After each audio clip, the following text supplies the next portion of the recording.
All right, well, thank you. Glad that everyone is here. It's now 10 o'clock, so I'm going to go ahead and call this meeting to order. All right, good morning and welcome, everyone. I want to ask, first of all, that everyone please turn our cell phones to silent. And just a few notes, you may notice board members today accessing their laptops, phones, or other devices during the meeting.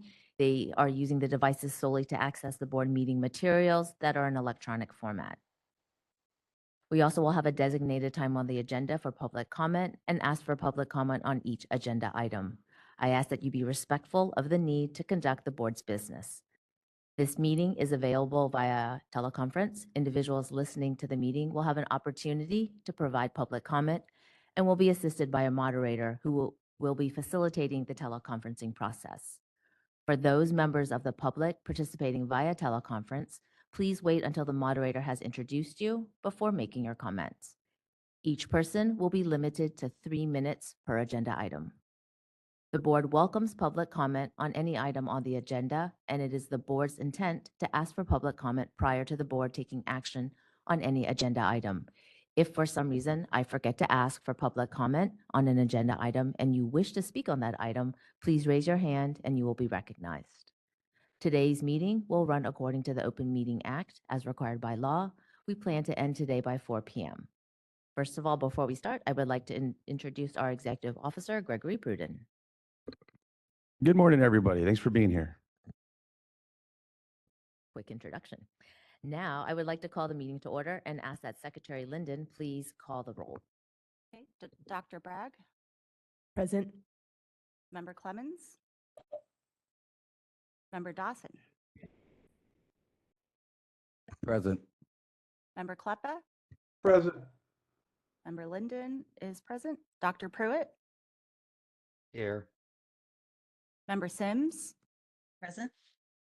Member Sue, Here. Dr. Garcia, Present. and Dr. Wong. Present. So we have a quorum. All right, thank you. We have a quorum. Let's go ahead and move on to item agenda number 2, public comments on items not on the agenda. The board welcomes public comment on any item not on the agenda. The board will extend 3 minutes to any speaker to speak on any topic that is not already before the board for discussion today. Are there any members of the public who wish to offer comment? And there are no hands raised in the meeting room. All right, then we are going to open up for public comment via WebEx. If you'd like to make a comment, please raise a hand by tapping that hand button at the bottom of the screen. Dial-in users, dial *3 to raise a hand. And for our mobile device users, you may need to hit the ellipses button. That's the ... at the bottom in order to find your hand. There are 3 different pages and only one of them has that hand button, so you may need to cycle through it. As stated before, you'll be given 3 minutes to speak, and I'll give you a 30-second warning before your time expires. We're going to wait just a few more seconds to see if we have a request for public comment.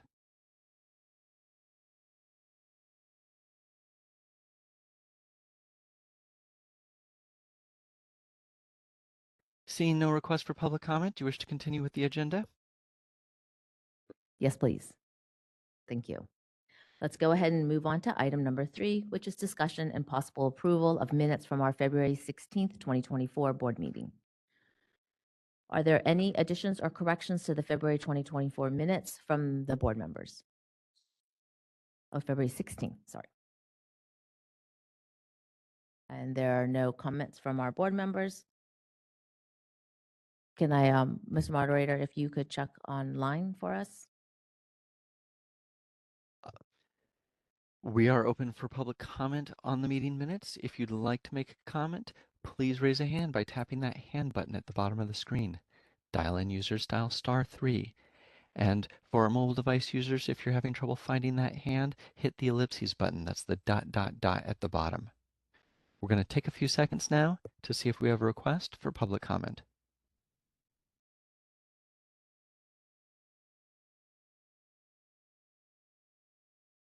Seeing no request for public comment, do you wish to continue with the minutes? Yes, please. I need to do audience too. Sorry, I also forgot to ask if there's any public comment from those in the audience. There are no hands raised in the hearing room. I do need a motion to approve the minutes from our February 16th, 2024 meeting. Moved. Alex makes the motion. Can I get a second? I second the motion. Okay. I don't have any more comments. Ms. Linden, if you could do a roll call vote, please. Okay, the motion to approve the meeting minutes was made by Member Clemens, seconded by Dr. Bragg. Okay, Dr. Bragg, Aye. Member Clemens, Aye. Member Dawson, Aye. Member Kleppa, Aye. Member Linden, aye. Dr. Pruitt, Aye. Member Sims, Aye. Member Sue, Aye. Dr. Garcia, Abstain, was not present. okay, and Dr. Wong. Aye. Okay, so motion passes. All right, let's go ahead and move on to item agenda number 4. Discussion and possible action on the Department of Consumer Affairs update. We have Melissa Gear from the DCA Executive Office and Debbie Shaw and Harmony DeFilippo from the DCA Budget Office. Welcome.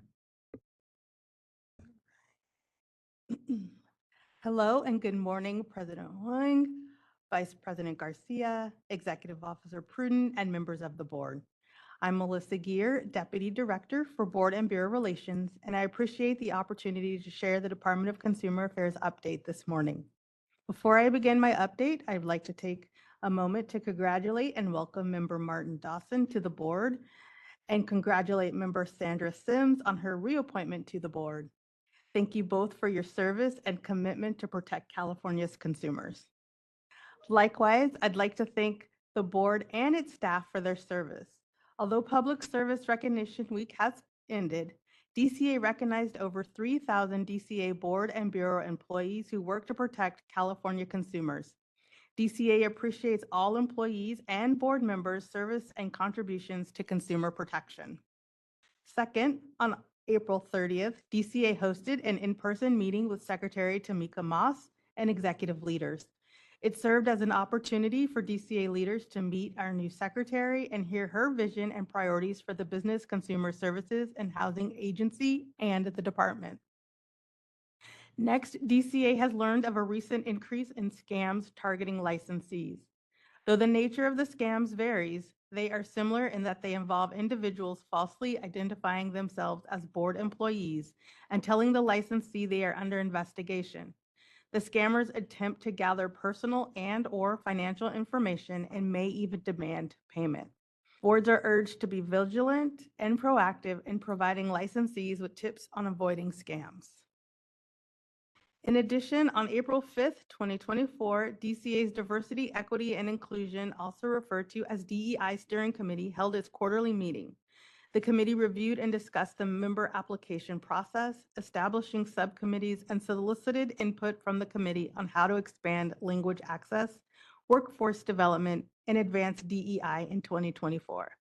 The next committee meeting will be held on July 26th. If you have ideas you'd like the committee to consider, please let your executive officer know. As a reminder, DCA's learning management system has many DEI-related training courses available.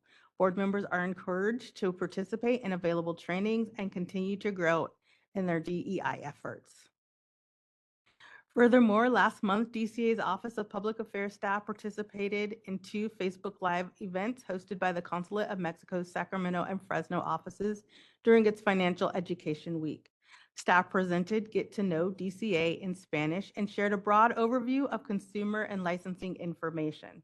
In addition, DCA joined an in-person resource event with the Consulate of Mexico in Sacramento. Another Get to Know DCA virtual event was held with the Consulate of Mexico in San Bernardino on May 14th. The consulates have expressed interest in future event partnerships to share even more licensing and consumer resources. Additionally, in the coming months, DCA will be developing workforce development outreach opportunities for all boards and bureaus to participate in. I look forward to sharing more information soon. As we look ahead, please keep the following information in mind. As the fiscal year comes to an end, please submit your travel expense claims or TECs as soon as possible and no later than Wednesday, June 7th, 2024. Claims submitted after this date will still be processed. However, The State Controller's Office will not issue payments until after July 5th. All travel expenses and advances submitted for travel on or after July 1st will be processed for payment after the budget is signed. For questions regarding travel claims, please contact Board and Bureau Relations. Also, as a reminder, board members must complete BMont within 1 year of their appointment or reappointment. BMont will be offered virtually on June 18th and again on October 22nd. Members can register for their training via LMS. And lastly, now that the annual Form 700 filing period has ended, DCA and BBR would like to thank all of our board members and executive officers for helping us to achieve nearly 100% compliance. Again, thank you for this opportunity to join you today. I'm happy to answer any questions from the board at this time. And if you need any further information on anything that has been said today, please feel free to reach out to Board and Bureau Relations. Thank you. Are there any comments from any board members? Well, thank you very much. Now it's going to be Harmony. And now we have Debbie Shaw and Harmony DeFilippo from the DCA Budget Office. Welcome. Just real quick, members and members of the public, Debbie Shaw is our new budget analyst. So we want to give a warm welcome to her. Thanks for being here today.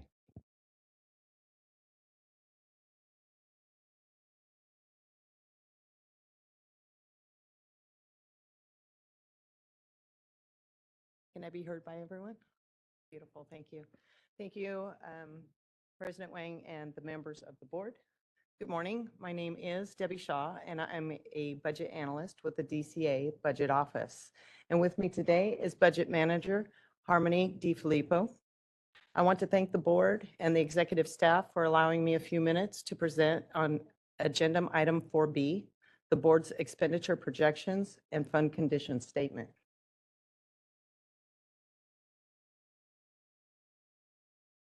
First, I'm going to start with the board's expenditures agenda, item 4BI, page 1 of your materials. These projections are based on actual data through fiscal month 9. This report includes fiscal year 22-23 actual expenditures marked in green, as well as fiscal year 23-24 budgeted and projected expenditures marked in blue and orange.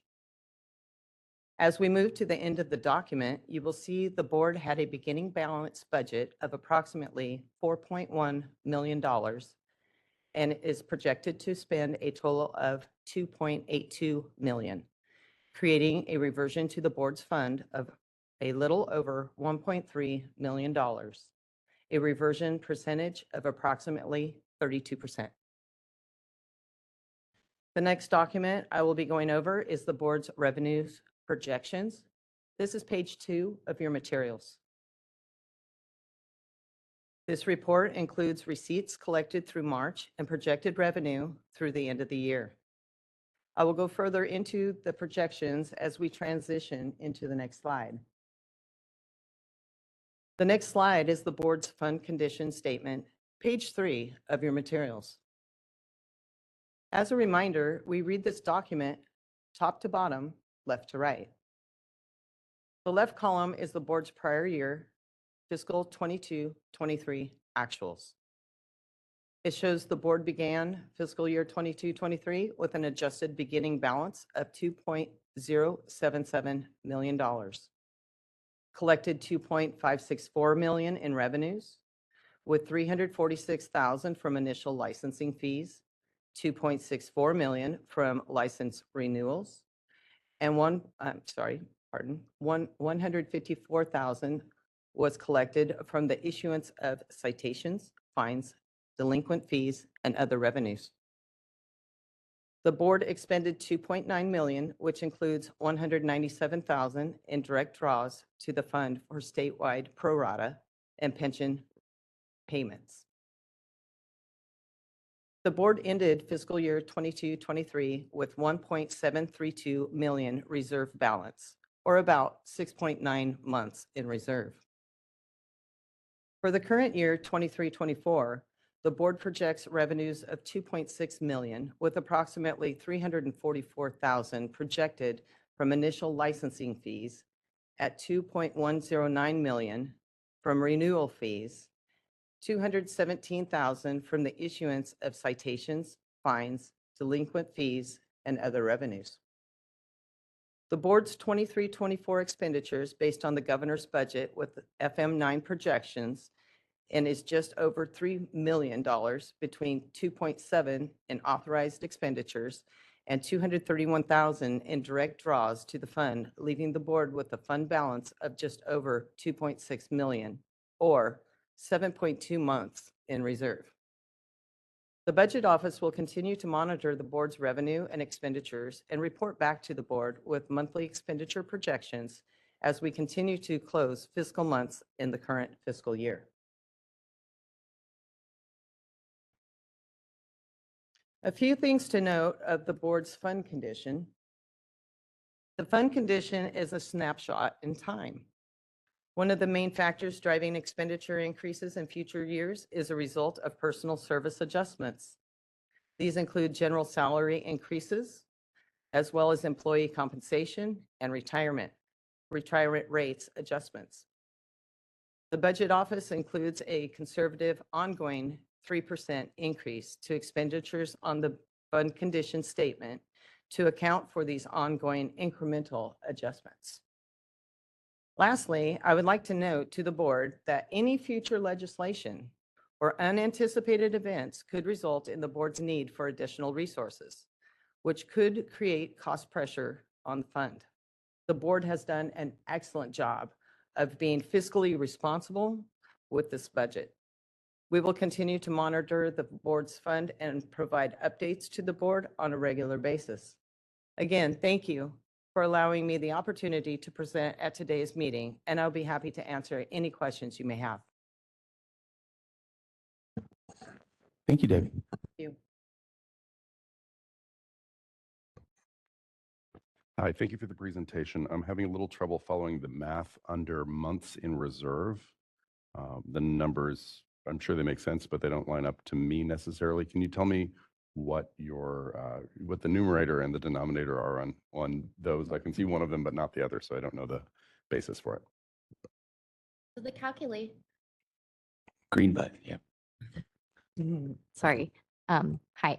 So the calculation's actually a formula and it looks at the revenue collected. It also looks at the prior year ending. So there's several pieces that are built into that formula of how we determine the months in reserve. Is that something you can share at a later time? I don't need you to pull out any Yeah, math right now. I can provide that information to Thank Greg you. so he can get that for you. Absolutely.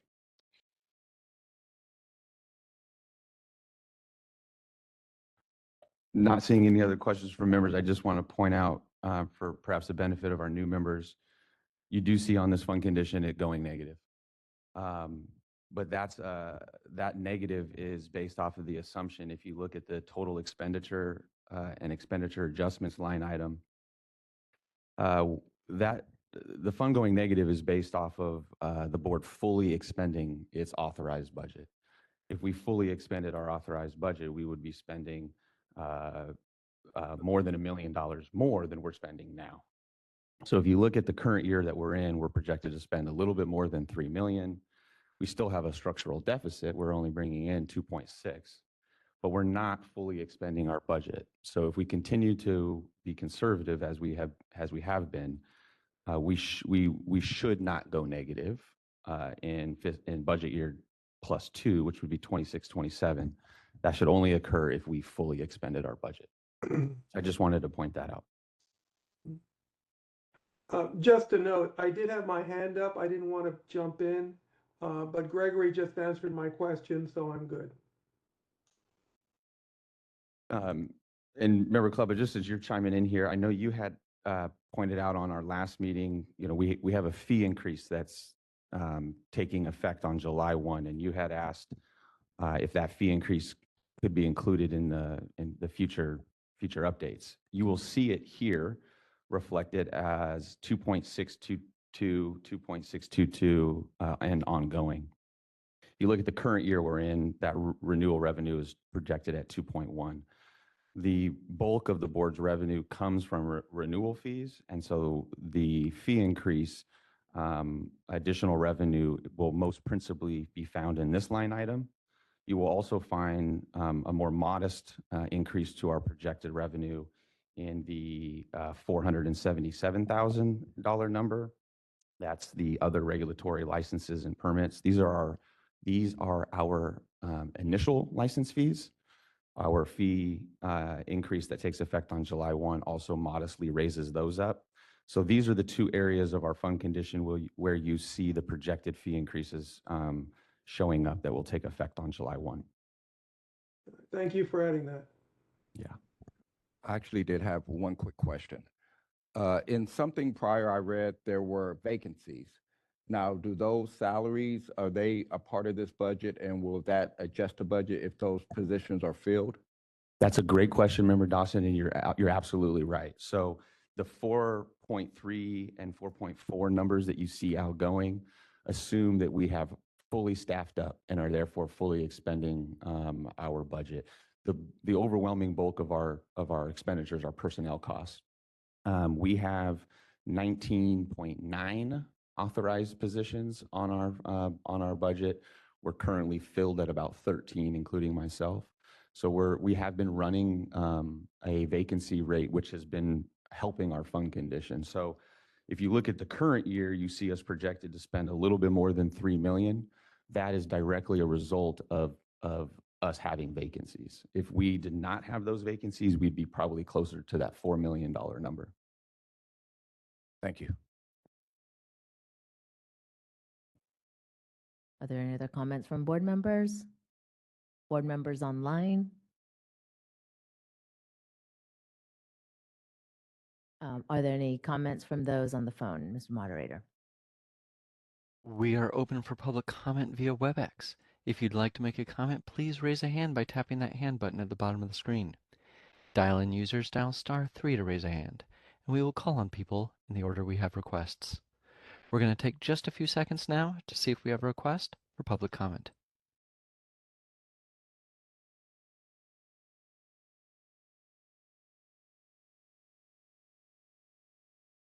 Seeing no request for public comment, do you wish to continue with the agenda? Yes, please. Thank you. Oh, and also, is there any public comment from the room? I see no hands raised. So thank you very much, ladies. Thank you. All right, let's go ahead and move on to the, item number 5, which is discussion and possible action on the board president's report. But before we get into the action item, I first would like to welcome Martin Dawson, the board's newest member, to his first official meeting. Member Dawson was appointed by Governor Newsom in March. He is from San Diego, is a registered CLD and SLD, and is also a co-pastor of the Pillar of Fire Church in San Diego. On behalf of the board, welcome. Would you like to say a few words? Yeah, just a few. Thank you. Of course, I'd like to thank Governor Newsom for the appointment, Mr. Pruden, Ms. Batista for helping me with all the onboarding. Thank you for calling. Thank you for the welcome. And it's just a pleasure to be here. I take this very seriously. I don't take this lightly. Consumer protection is one of the most important things, if not the most important things that we're able to ensure.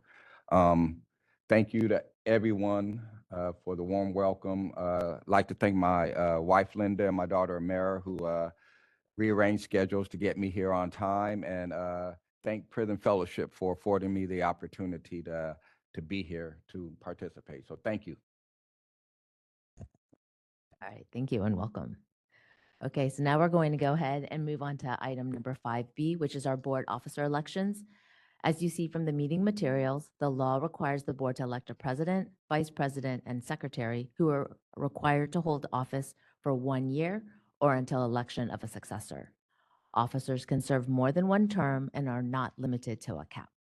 Our board administrative manual, which is also in the materials, requires the board president to solicit nominees at least 45 days before the election of new officers which was done at our prior meeting in February. And the nomination period closed on March 31st. There was one nominee for each position. And the nominees are Vice President Garcia was nominated for President, Secretary Linden was nominated for Vice President, and Member Bragg was nominated for Secretary. Are there any questions or discussions from our members? I see no hands raised here. I don't have to give a comment from anybody else. No, I was going to maybe look to council here if we have to take these individually or if there could be a motion to elect as a slate, if you will. I don't know if you have thoughts on that. I would just take them individually. So we can proceed under that mechanism, and then it's clearly not a contested election. But if candidates would like to make a statement, they certainly are, able to do so, and now would probably be the time. Before I have you guys make statements, are there any comments from our members online? I see no hands raised there, so if you guys would would any of you like to make a statement? As Member Garcia, I would like to make a statement. So I appreciate again everyone's support. President Wong, you've been a great mentor. I look forward to reaching out to you in times of need. Mr. Pruden, you've been awesome to work for. We are very fortunate to have you on board. I mean, that is absolute. And I look forward to serving with you as the president of the board. But I look forward to working with all of you. I see a lot of very smart, intelligent, and you all bring something different to the table. So I think we have an excellent board right now, and I look forward to the next year. I look forward to working with all of our partners out in the community and in the state. And consumer protection is very important, and I think we all take that very seriously. But I do look forward to working with all of you, and again, appreciate the nomination.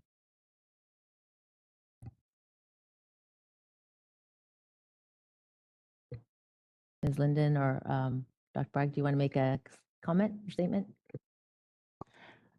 Yeah, thank you for the nomination. This will be my third year on the board. And so, each year it's been great to learn more, to work with all of the board members. I second Jeff's comment. Greg, great to work with you as well. So I look forward to continuing to serve in this new capacity. And thank you everyone for your support. Okay, I guess I'll go. I'm honored to have been nominated, so thank you very much. And I look forward to serving my esteemed colleagues in every capacity possible. I'm very dedicated to this board, consumer protection, and also maintaining highest quality of optometric care for our licensees as well. So it's kind of a dual purpose board. So I appreciate it, and thank you guys. All right, wonderful. Thank you. So I just need a motion for each. Yeah, so I think we need to take a motion in a second for each, and then conduct the vote, public comment, conduct the vote. So do I want to do 3 motions? Can I do them all 3 in a row? Or do I have to do motion, public comment? I would do motion, second, public comment, and then repeat. Okay. Oh, vote, then repeat. Okay. All right. So let's go ahead and we're going to start with our nomination for secretary. Can I have a motion to nominate Dr. Bragg as secretary? Just a clarification, a motion to elect. To elect Dr. Bragg as our secretary. I'll make that motion. Mr. Kleppa has made the motion. Could I get a second? I'll second. And Mr. Clemens is seconding. Are there any public comments from those in the audience here? I see no hands raised in the room. Are there any comments from those on the phone? We are open for public comment for secretary. If you'd like to make a comment, please raise a hand by tapping that hand button at the bottom of the screen. Dial-in users dial *3 to raise a hand, and we will call on people in the order we have requests. We're going to take just a few seconds to see if we have a request for public comment.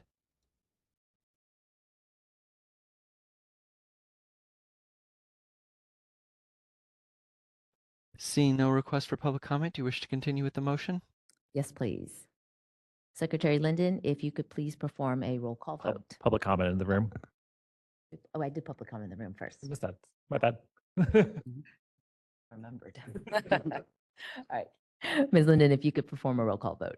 The motion is to elect Dr. Bragg as board secretary, made by Member Kleppa, seconded by Dr. Garcia. Dr. Bragg, Aye. Member Clemens, Aye. Member Dawson, Aye. Member Kleppa, Aye. Member Linden, aye. Dr. Pruitt, Aye. Member Sims, Aye. Member Sue, Aye. Dr. Garcia, Aye. and Dr. Wong. Aye. Okay, and the motion passes. Perfect. The motion passes. Let's go ahead and I'm going to make another motion. I'd like to make a motion to elect Ms. Linden as vice president. Second that motion. Member Sims. Who made it? Oh, I made the motion. Okay, and I have a second from Sims. Sims. Okay, so can I please have, is there any public comment for those in the audience here in the room? No hands are raised in the room. Are there any comments from those on the phone? If you would like to make a comment via WebEx, please raise a hand by tapping that hand button at the bottom of the screen. Dial-in users dial *3. And as a reminder to our mobile device users, you may need to hit the ellipses button. That's the ...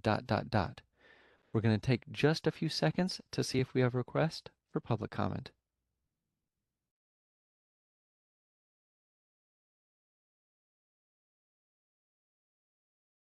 Seeing no request for public comment, do you wish to continue with the motion? Yes, please. Thank you. Ms. Linden, if you could perform a roll call vote, please. Dr. Bragg, Aye. Member Clemens, Aye. Member Dawson, Aye. Member Kleppa, Aye. Member Linden, aye. Dr. Pruitt, Aye. Member Sims, Aye. Member Sue, Aye. Dr. Garcia, Aye. and Dr. Wong. Aye. Okay, so the motion passes. Okay, so our motion passes. And I'd like to, may I have a motion to elect Jeff Garcia as president? I move to elect Dr. Garcia as president. And can I get a second? I second. Member Pruitt. Pruitt, seconds, perfect. Are there any public comments from those here in the audience? There are no hands raised in the room.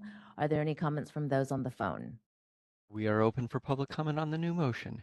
If you'd like to make a comment, raise a hand by tapping that hand button at the bottom of the screen. Dial-in users dial *3 to raise a hand, and we will call on people in the order we have requests. We're going to take a few seconds now to see if we have a request for public comment.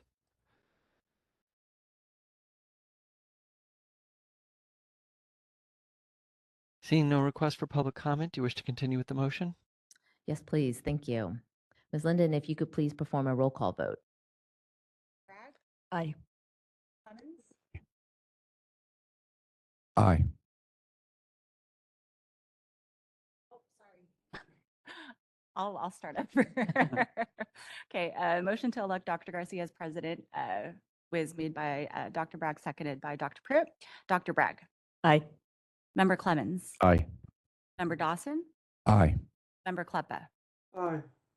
Member Linden, aye. Dr. Pruitt, Aye. Member Sims, Aye. Member Sue, Aye. Dr. Garcia, Aye. and Dr. Wong. Aye. All right, so motion passes. Thank you, everybody. Let's go ahead and move on to, and congratulations. Let's go ahead and move on to item 5C, which is discussion of board and committee composition. With the election of Dr. Garcia to the president position effective July 1st, the board should discuss its composition, especially its membership on committees. Traditionally, the vice president would serve on several committees in their role in keeping the president informed and updated. Additionally, with two recent appointees to the board, the newly elected board president may decide to make committee membership changes.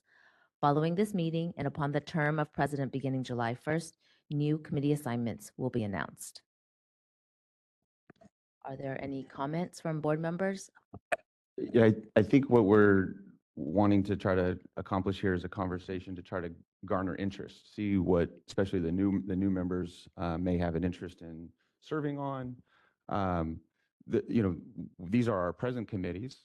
They don't have to necessarily stay the same in terms of names, but certainly also in terms of membership and who is on them, or even the numbers of folks that may serve. Just one quick distinction, work groups are two-member work groups where two members serve on them. Work groups are not subject to Bagley-Keene. They do not make, they do not take action on behalf of the board. They make recommendations. So if we were looking to expand numerically, just be aware of that distinction between a work group and a committee and how Bagley-Keene comes into play. Any comments or from our board members? Oh, I have a Mr. question. We have various work groups and committees, but no set agenda for any of them as far as I'm aware. How will we be setting agendas for each of those committees and what will they involve? So the frequency of meetings for committees is determined by both the chair and myself as the executive officer. Committees don't generally need to meet as frequent as board meetings. Same with work groups, very much more on a as needed basis. Couple exceptions that this board has would be the Practice and Education Committee, which is the committee that reviews and approves continuing education courses that are applied for via the board. That is a committee that does meet, I would say, quarterly. The other committees may only meet once or twice a year or may not meet at all. Some of these committees and work groups did not have meetings for quite a while. We have recently tried to restart some of them, like the Consumer Protection, Public Relations and Outreach Committee, as well as the Reg Committee, which has met a few times. So I hope that answers your question, Member Kleppa. It certainly does on how often they'll meet. Do we have an idea of what kinds of items we'll be meeting on, or is that subject to future discussion between our new chair and you? In terms of agenda setting, yeah, the chair and myself would have the principal roles in determining that. Certainly when the committees and the work groups meet, we would generally have an item on the agenda for future items, and the other participants on the committees and work groups can bring up items for the future in that way. But yeah, again, these committees are, if there's topics to discuss, I would certainly like to know about them. I think the chairs would as well. And so, yeah, if you have ideas for topics for certain committees, we'd love to hear them. Thank you. And Mr. Clemens had a comment as well. Good morning. As one of the two new kids, along with Mr. Dawson, I don't see my name anywhere on here. And since you are soliciting interest, as one of the public members without the specific technical training that the rest of you have, I would not want to crowd into an area where technical capacity is most important. So given the discretion of the outgoing and the incoming president, I would respectfully submit that I might be best qualified for either or both of consumer protection, public relations, and outreach, based on my professional training, and legislation regulation, also based on, we're stating the obvious here. Thank you. Thank you. Are there any, Mr. Dawson? Yeah, and I'll follow his lead and be obvious also. If we are looking to increase the numbers of the work group members, Children's Vision Work Group and Optometry and Optician Practice Act work groups, I hope I could add a voice to both of those. Fantastic. Thank you. Anyone else want to make a comment? This is Member Garcia. So yeah, I would just would like to invite everyone on the board to look at the different committees and reach out to me over the next month in the committees that you feel would best suit your interests. But would also be flexible because there may be committee vacancies and work group vacancies that we'll need to fill. So I may be reaching out to you as well to help with that. But again, thank you for your flexibility and willingness to volunteer. I did have a comment, I guess, about the telehealth work group being a new member. We haven't met, but I was wondering if maybe we could expand it into including technology, AI, or maybe even a separate work group, because these fields are growing rapidly. So I don't know if that would want to be combined into one or a separate work group. Yeah, I think that's a great idea. Maybe keep it as, it would be up to Dr. Garcia, Right. but maybe we do telehealth, teletechnology, to kind of keep it a little bit more on the broad side work group. But I think that's an excellent. Yeah, I agree. Yeah, that's an excellent suggestion. We'll keep it open to maybe advanced technologies or something that we can discuss the title, but to include all of those things would be a really good idea with AI affecting all industries. Yeah. And then I think we have, are there any? Real quick, certainly to say that, as Vice President Garcia just stated, also let him know if there's any committees that you're on that you don't want to be on. That might be helpful for him as well. Oh, and I have a comment or I guess a question. Like, for example, if it's a work group, it's 2 members, they don't have to follow the public meeting requirements. But for example, like if it's a children's vision issue and just say the Consumer Protection Committee is, maybe taking a look at a part of that, it would be fine to invite other members to attend that committee meeting, right? Or not? So this would probably be a very fact-specific question. From a hypothetical stance, Bagley Keene is triggered by 3 members discussing a matter within the board's jurisdiction. And I cannot specifically think of an exemption for a board member commenting to a 2-member committee or work group. So if it's 3 members discussing, I would move it to needing to be Bagley Keene. Or I guess if we have a committee that's already following Bagley Keene, can additional members not on that committee attend that Oh, committee? I'm comfortable with that. Okay. We can, We actually did before, that right? in April. Yeah, we had, I can't remember which committee it was. It might have been Consumer Protection. I think Member Dawson had been recently appointed and you viewed the meeting. You didn't participate, but you were logged on viewing it just to get your feet wet. Yeah, it was the regs committee. The Reg one. Thank you. Are there any other comments from members? I believe we have Ruby Garcia from the public. Yeah, I'm so sorry for committing. Can you hear me now? I just didn't want to move on to the next agenda. We wanted to acknowledge and thank Member Dawson for accepting his appointment. California State Society for Opticians, very, very excited. I was just like overjoyed to see your name and quickly applaud you for that. And we're here to support you. And also I congratulate all the new nominees and we're here to support you as well. Thank you. Great, thank you. Thank you, Ms. Garcia. So we're just going to move on to item number 6. Dr. Barnett here. All right, we are moving on to item number 6, which is a presentation from Dr. Melissa Barnett, who is the Director of Optometry at the University of California at Davis. Is Dr. Barnett in the room? Well, real quick, before we move there, I'm not sure if we fully accomplished public comment on the last item online. Yeah, I don't think we did online. It was probably Sorry. just specifically Double asked for check. it in the room. That was an action item on the last one, so.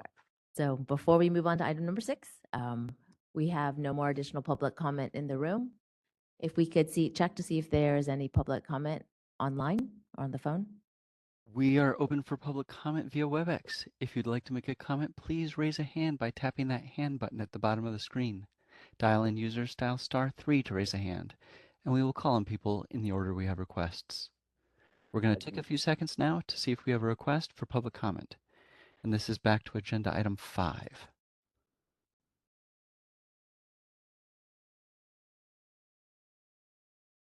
Seeing no request for public comment, I think we're safe to proceed to 6. Great, thank you very much. I don't see Dr. Barnett in the room, so I think.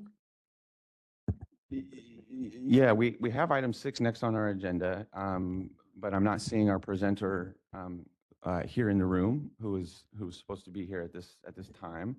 So I think we could, if council is okay, we can skip this item for now. We can move on to item 7 and we can always revisit if we have time left in the agenda. That works.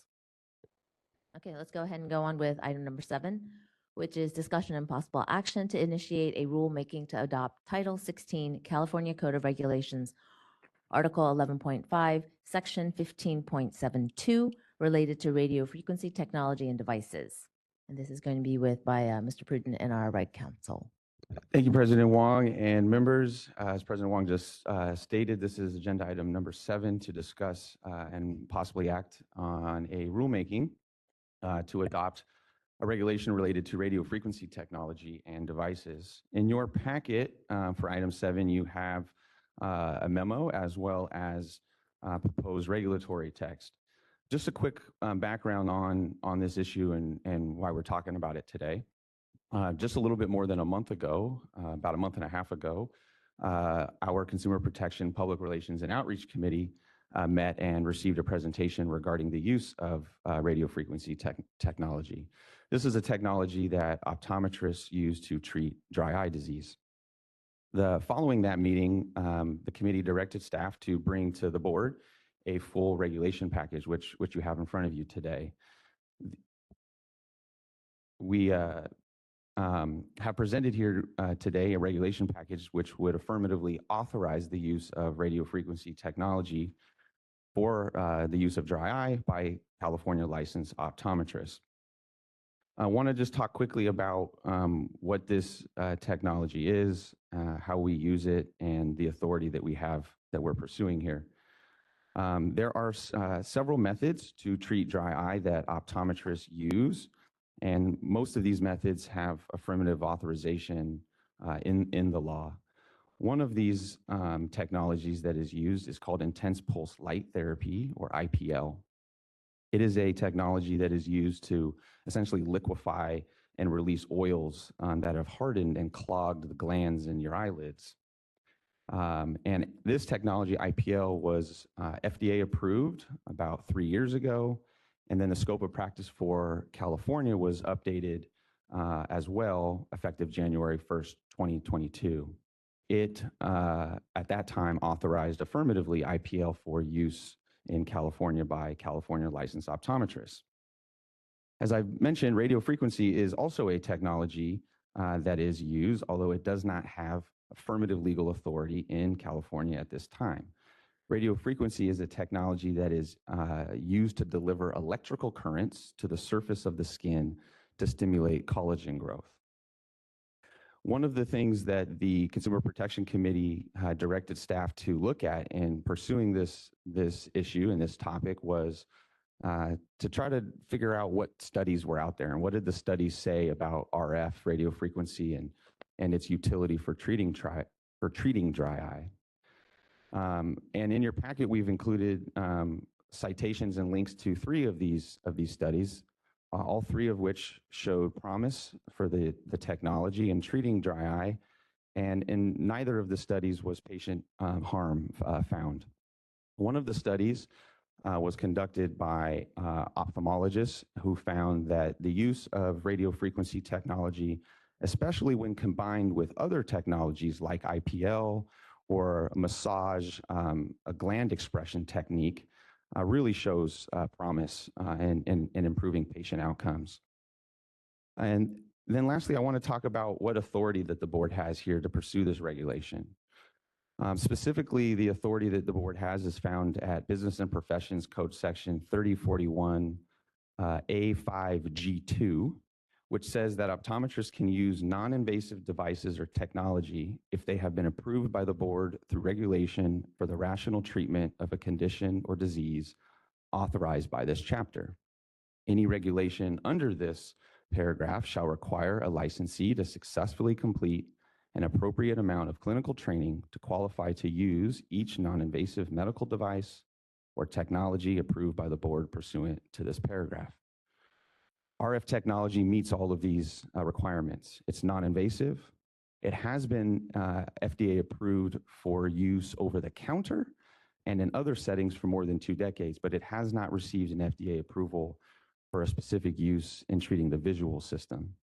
And additionally, studies show promise in treating patients suffering from dry eye syndrome, especially when combined with the other treatments that I previously mentioned. In summary, authorizing this proposal is an important tool for the optometrists to treat their patients suffering from dry eye disease, and we hope that the board will support and approve the regulatory package today. Happy to take questions and comments from any of the members. I have a question for the executive director. Thank you, by the way, for doing the studies that we asked for at that committee meeting. I do note a reference to 17 states which apparently have authorized the use of this technique by their optometrists. So it's your understanding or staff's understanding that all of these states have expressly approved the use of this technique in those states on patients. Is that correct? I would be careful in using the word expressly approved. That would be my only hangup there, but feel absolutely confident in our staff research regarding the number 17. In fact, it may even be higher as we talk here today. The scope of practice for optometrists in other states, as you probably can imagine, is they're not all the same, right? And they're not all written the same. But there are many states that have a more advanced scope of practice than California, whether it's specifically authorizing RF, whether it's authorizing the use of lasers. Some of these laser devices also have an RF component to it. So I would just be careful about expressly authorizing. Part of the staff research that we did was a combination of reviewing what's publicly available in terms of practice acts and other articles and materials like that. Staff also reached out to the Association of Regulatory Boards of Optometry, who sampled the member boards of optometry on this topic. So again, just want to be careful about saying expressly, because you may have some states where you cannot find a statutory express authority for this, but their regulations or policy as determined by that board has authorized it. Okay, so let me ask it a different way. Are we aware of any of those states or any state that is moving to limit the use of this procedure for any reason? I'm not aware of any states that have expressly prohibited or banned it. Fair enough. Thank you. I have a couple short, quick questions. Number one, do our schools in California use this as part of the training? You said it can or it may include. Do we know that any of the optometric schools are actually using this as part of the curriculum? I would I'll answer it in part and then also defer to our board president, who is an educator. I know that at least one is. I don't know if all three are. I don't know if all three are all either, but if this is approved, then the schools will obviously include that in the training as well. Absolutely. And again, thank you, as the other member said, thank you for doing the research. The obvious question, were there any adverse or side effects of this treatment reported in any of the other states that was part of the research that you found? None reported to staff, no. Thank you. Are there any other comments from any other board members? None in Yes, the Member room? Garcia, I just want to also say if any of you have any specific questions that are non-optometrists on the board or in the public, we have 3 optometrists sitting here, 4, one more out on video, that we'd be more than happy to answer any questions regarding RF or dry eye treatments. So I'll kind of continue. So I do treat dry eye, Member Garcia here. We've been treating dry eye in our practice for probably 10 to 12 years. It's a very growing segment of the optometric and ophthalmological fields. Approximately 30 to 40 million Americans have dry eye, and I'm sure it's much higher than that, because as we are treating dry eye in our clinics, we're discovering that more people have dry eye than we even realized. There are 2 basic types of dry eye. There's aqueous insufficiency and MGD, or meibomian gland dysfunction. Those are the 2 causes. Aqueous insufficiency, as it sounds, it means you don't produce enough tears. There are medications that have been out there to treat that for many years, like Xiidra, Restasis, those types of drops. But that's only a very small segment of the dry eye population. Roughly 80% are the other type, which is MGD. So MGD is a condition where the oil glands of the eyelids, the oil is either too thick to come out, or the glands are actually capped, so the oil can't make it out into the tear film. In short, a healthy tear film requires two layers. You have to have the aqueous layer, which is the tear, and the meibum layer, which is the oil, and the oil layer sits to the surface up against the air. So if you don't have that oil layer, that liquid layer, the aqueous, will just evaporate very quickly, more so especially with any type of airflow, ceiling fans, air conditioning in the car, things like that. So it's very common. Blink rate as well. If you're on a computer, you're blinking less, the tears will evaporate faster. So establishing a healthy tear by getting those oils into the tear film is really, really critical. And again, it's a really large segment of the population, and optometrists throughout California and throughout the country are really engaging with dry eye. Again, I've been doing it for quite a while. We have been using low level light and IPL and thermal treatments in our practice. And we also have learned that doing multiple therapies is more effective rather than a single therapy. And radiofrequency is just another tool or a toolbox that an optometrist can use in California to help their patients. So again, standalone, it may not be 100% effective, but once you start combining technologies, then patient success for dry treatment really increases significantly. So I'm looking forward to it. And again, dry eye is a very safe, in general, treatment technology. And all of these treatments have been in dermatology and in healthcare for many, many decades. It's just new to optometry. So the efficacy and the safety is well established. Thank you.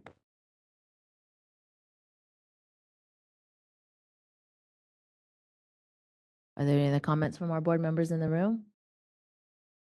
Any comments from our board members online? Yes, Board Member Sims, I just want to thank the staff for doing that research. That was one of the things we requested when we met during the committee. So I just wanted to thank the staff for doing that. Thank you, Ms. Sims.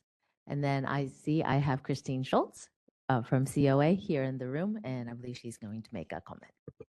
Good morning, board members. Christine Schultz, representing the California Optometric Association. Thank you so much for the opportunity to speak today. I just wanted to express our support for your proposed regulation for the reasons that Dr. Garcia explained. He did a great job of explaining that. That's probably the best I've ever heard. So I won't try to elaborate any further. Thank you for your time. Thank you.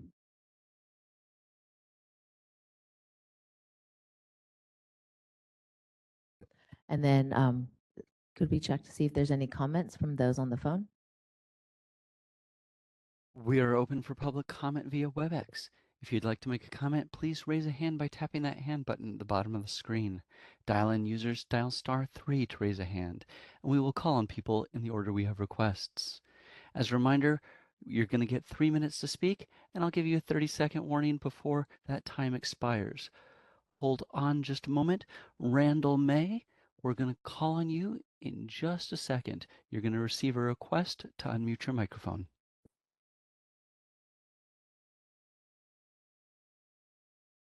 Just real briefly, it's my understanding that that medical devices are regulated by the federal government, by U.S. Food and Drug,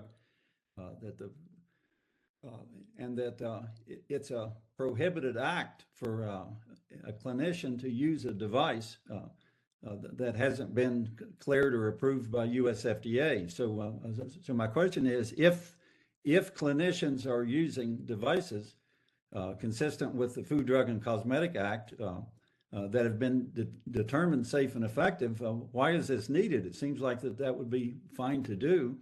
Or conversely, if the device hasn't been approved and demonstrated to be safe and effective, then wouldn't it conflict with federal law to approve the use of an adulterated or misbranded device?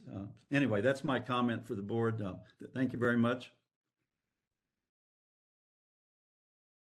All right, thank you. Are there any other comments for That was- those on the phone? That was our only request for comment. Perfect. Discussion. Are there any other discussion or comments from our board members? Member Kleppa here, given the comment we just received from that individual, maybe our legal counsel can confirm that we still retain authority to undertake this action, even if the particular device is not expressly FDA approved. I see it in the authority memo. I just thought council could amplify that a little bit. Yes, so the board has authority underneath its Practice Act to independently approve devices. I would just chime in too that radio frequency technology does have FDA approval and clearance. The unique issue is that it does not have FDA clearance and approval specific to the visual system. And under our Practice Act, the scope of optometry requires items to be specific to the visual system and within a condition that the optometrist is legally authorized to treat. So the technology and the devices do have FDA clearance and approval. They've been on the market for at least 24 years. They just do not have a specific approval for the visual system or for dry eye. But as council stated, we have authority under our Practice Act to pursue this regulation. Thank you for the clarification. Okay, so with that, with all of our discussion, thank you, everyone. I just want to make one comment. This is Member Linden. If I remember from the meeting as well, if the board, waiting for potential FDA approval could be a process that could take a decade, right? And so that's part of the reason why, you kind of think, oh, of course the FDA would approve it first, but realistically, it could take a very, very long time. And so that's kind of my understanding. If this technology is out there, if it's been authorized for use in other states for this purpose without a history of adverse effects, that could be a reason why, we would do it under our own authority versus waiting for the federal government to act first. Member Linden, what you described is exactly what happened with IPL. All right, well, thank you, everybody. So I would like to propose approving the proposed regulatory text. Oh, I want to make a motion. We need a motion. Yeah. And in the packet, so we need a motion in a second. In our packet, we have a proposed motion. All right, so I'm going to read proposed motion number 1, and then hopefully someone will make this motion. So the motion is to approve the proposed regulatory text and adoption of Section 1572 as provided in the materials and direct staff to submit all approved texts to the Director of the Department of Consumer Affairs and the Business, Consumer Services, and Housing Agency for review. If the board does not receive any comments providing objections or adverse recommendations specifically directed at the proposed action or to the procedures followed by the board in proposing or adopting the action, then the board authorizes the executive officer to take all necessary steps to initiate the rulemaking process, make any technical or non-substantive changes to the package, and set the matter for hearing.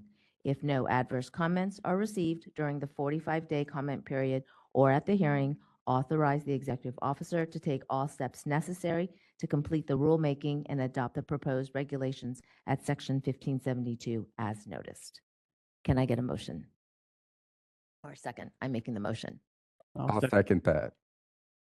Oh, was that Mr. Dawson seconded? Thank you. Public comment from the room? Is there any public comment from the room? There are no hands raised in the room. Are there any is there any public comment on the phone?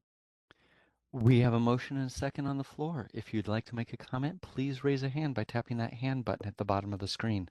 Dial in users, dial *3 to raise a hand. And as a reminder to our mobile device users, if you're having trouble finding that hand button, you may need to hit the ellipses button. That's a ... at the bottom and cycle through one of 3 pages. We're going to take just a couple more seconds to see if we have a request for public comment.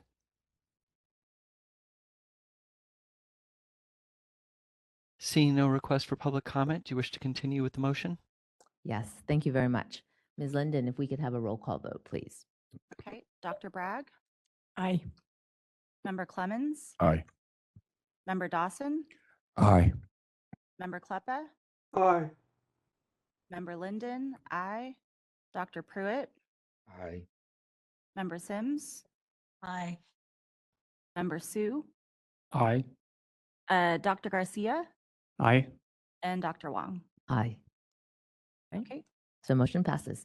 Thank you. All right. At this point now, we're going to move back to item number 6, where we will be receiving a presentation from Dr. Melissa Barnett, who is Director of, I can't talk anymore today, who is Director of Optometry at the University of California at Davis. She is going to be giving us a talk titled regarding ocular surface disease, exploring the impact of hormonal influence. Welcome, Dr. Barnett. If you want to come up to the front. What would be, because there's no TV in front of you, huh? So you just have. Oh, that's Oh, okay. We can drop a monitor. Yeah. So that I think it comes over. so that you can. Yeah. It'll be a monitor that comes right up there, and we can drop down. That way, you have something in front of you to visually look at. Do this, and then is Okay. there some sort of advancer or? We've Erica back there is controlling your slides for you. Yep. Okay. I'll say next slide. Cool. Hi, everyone. Hello, thank you. Welcome. Thank you. No, yeah, you're so accommodating, but I'm great.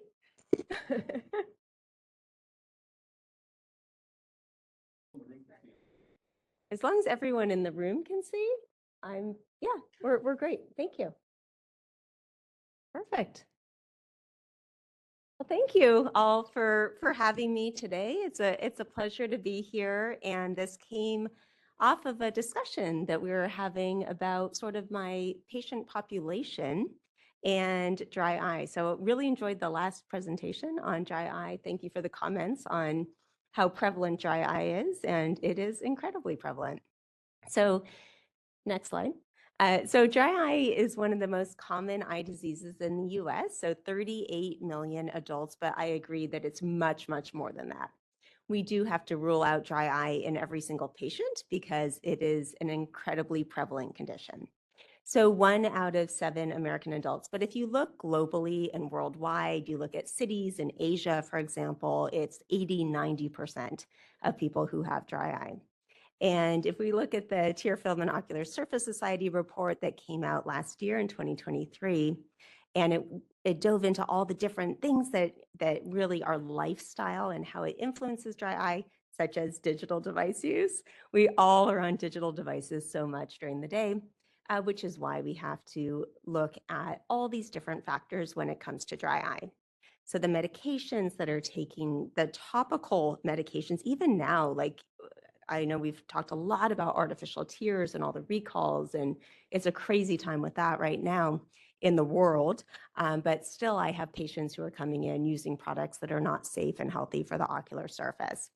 We look at things like smoking and vaping also, and how that influences the ocular surface, and sex and hormones. So today we're going to talk about hormones and sex, and this started with a conversation about all of the transgender patients that I'm seeing and how hormonal changes really influence the ocular surface. And there aren't a lot of publications right now. There will be a lot of publications, I think, coming in the next few years.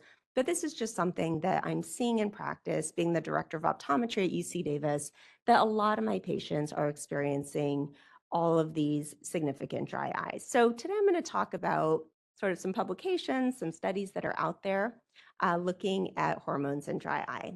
I hope that all of you are familiar with the TFOS-JUS2 definition of dry eye that came out in 2017, that dry eye is the loss of homeostasis of the tear film. Oh, sorry, next slide times 2 and 3. There we go.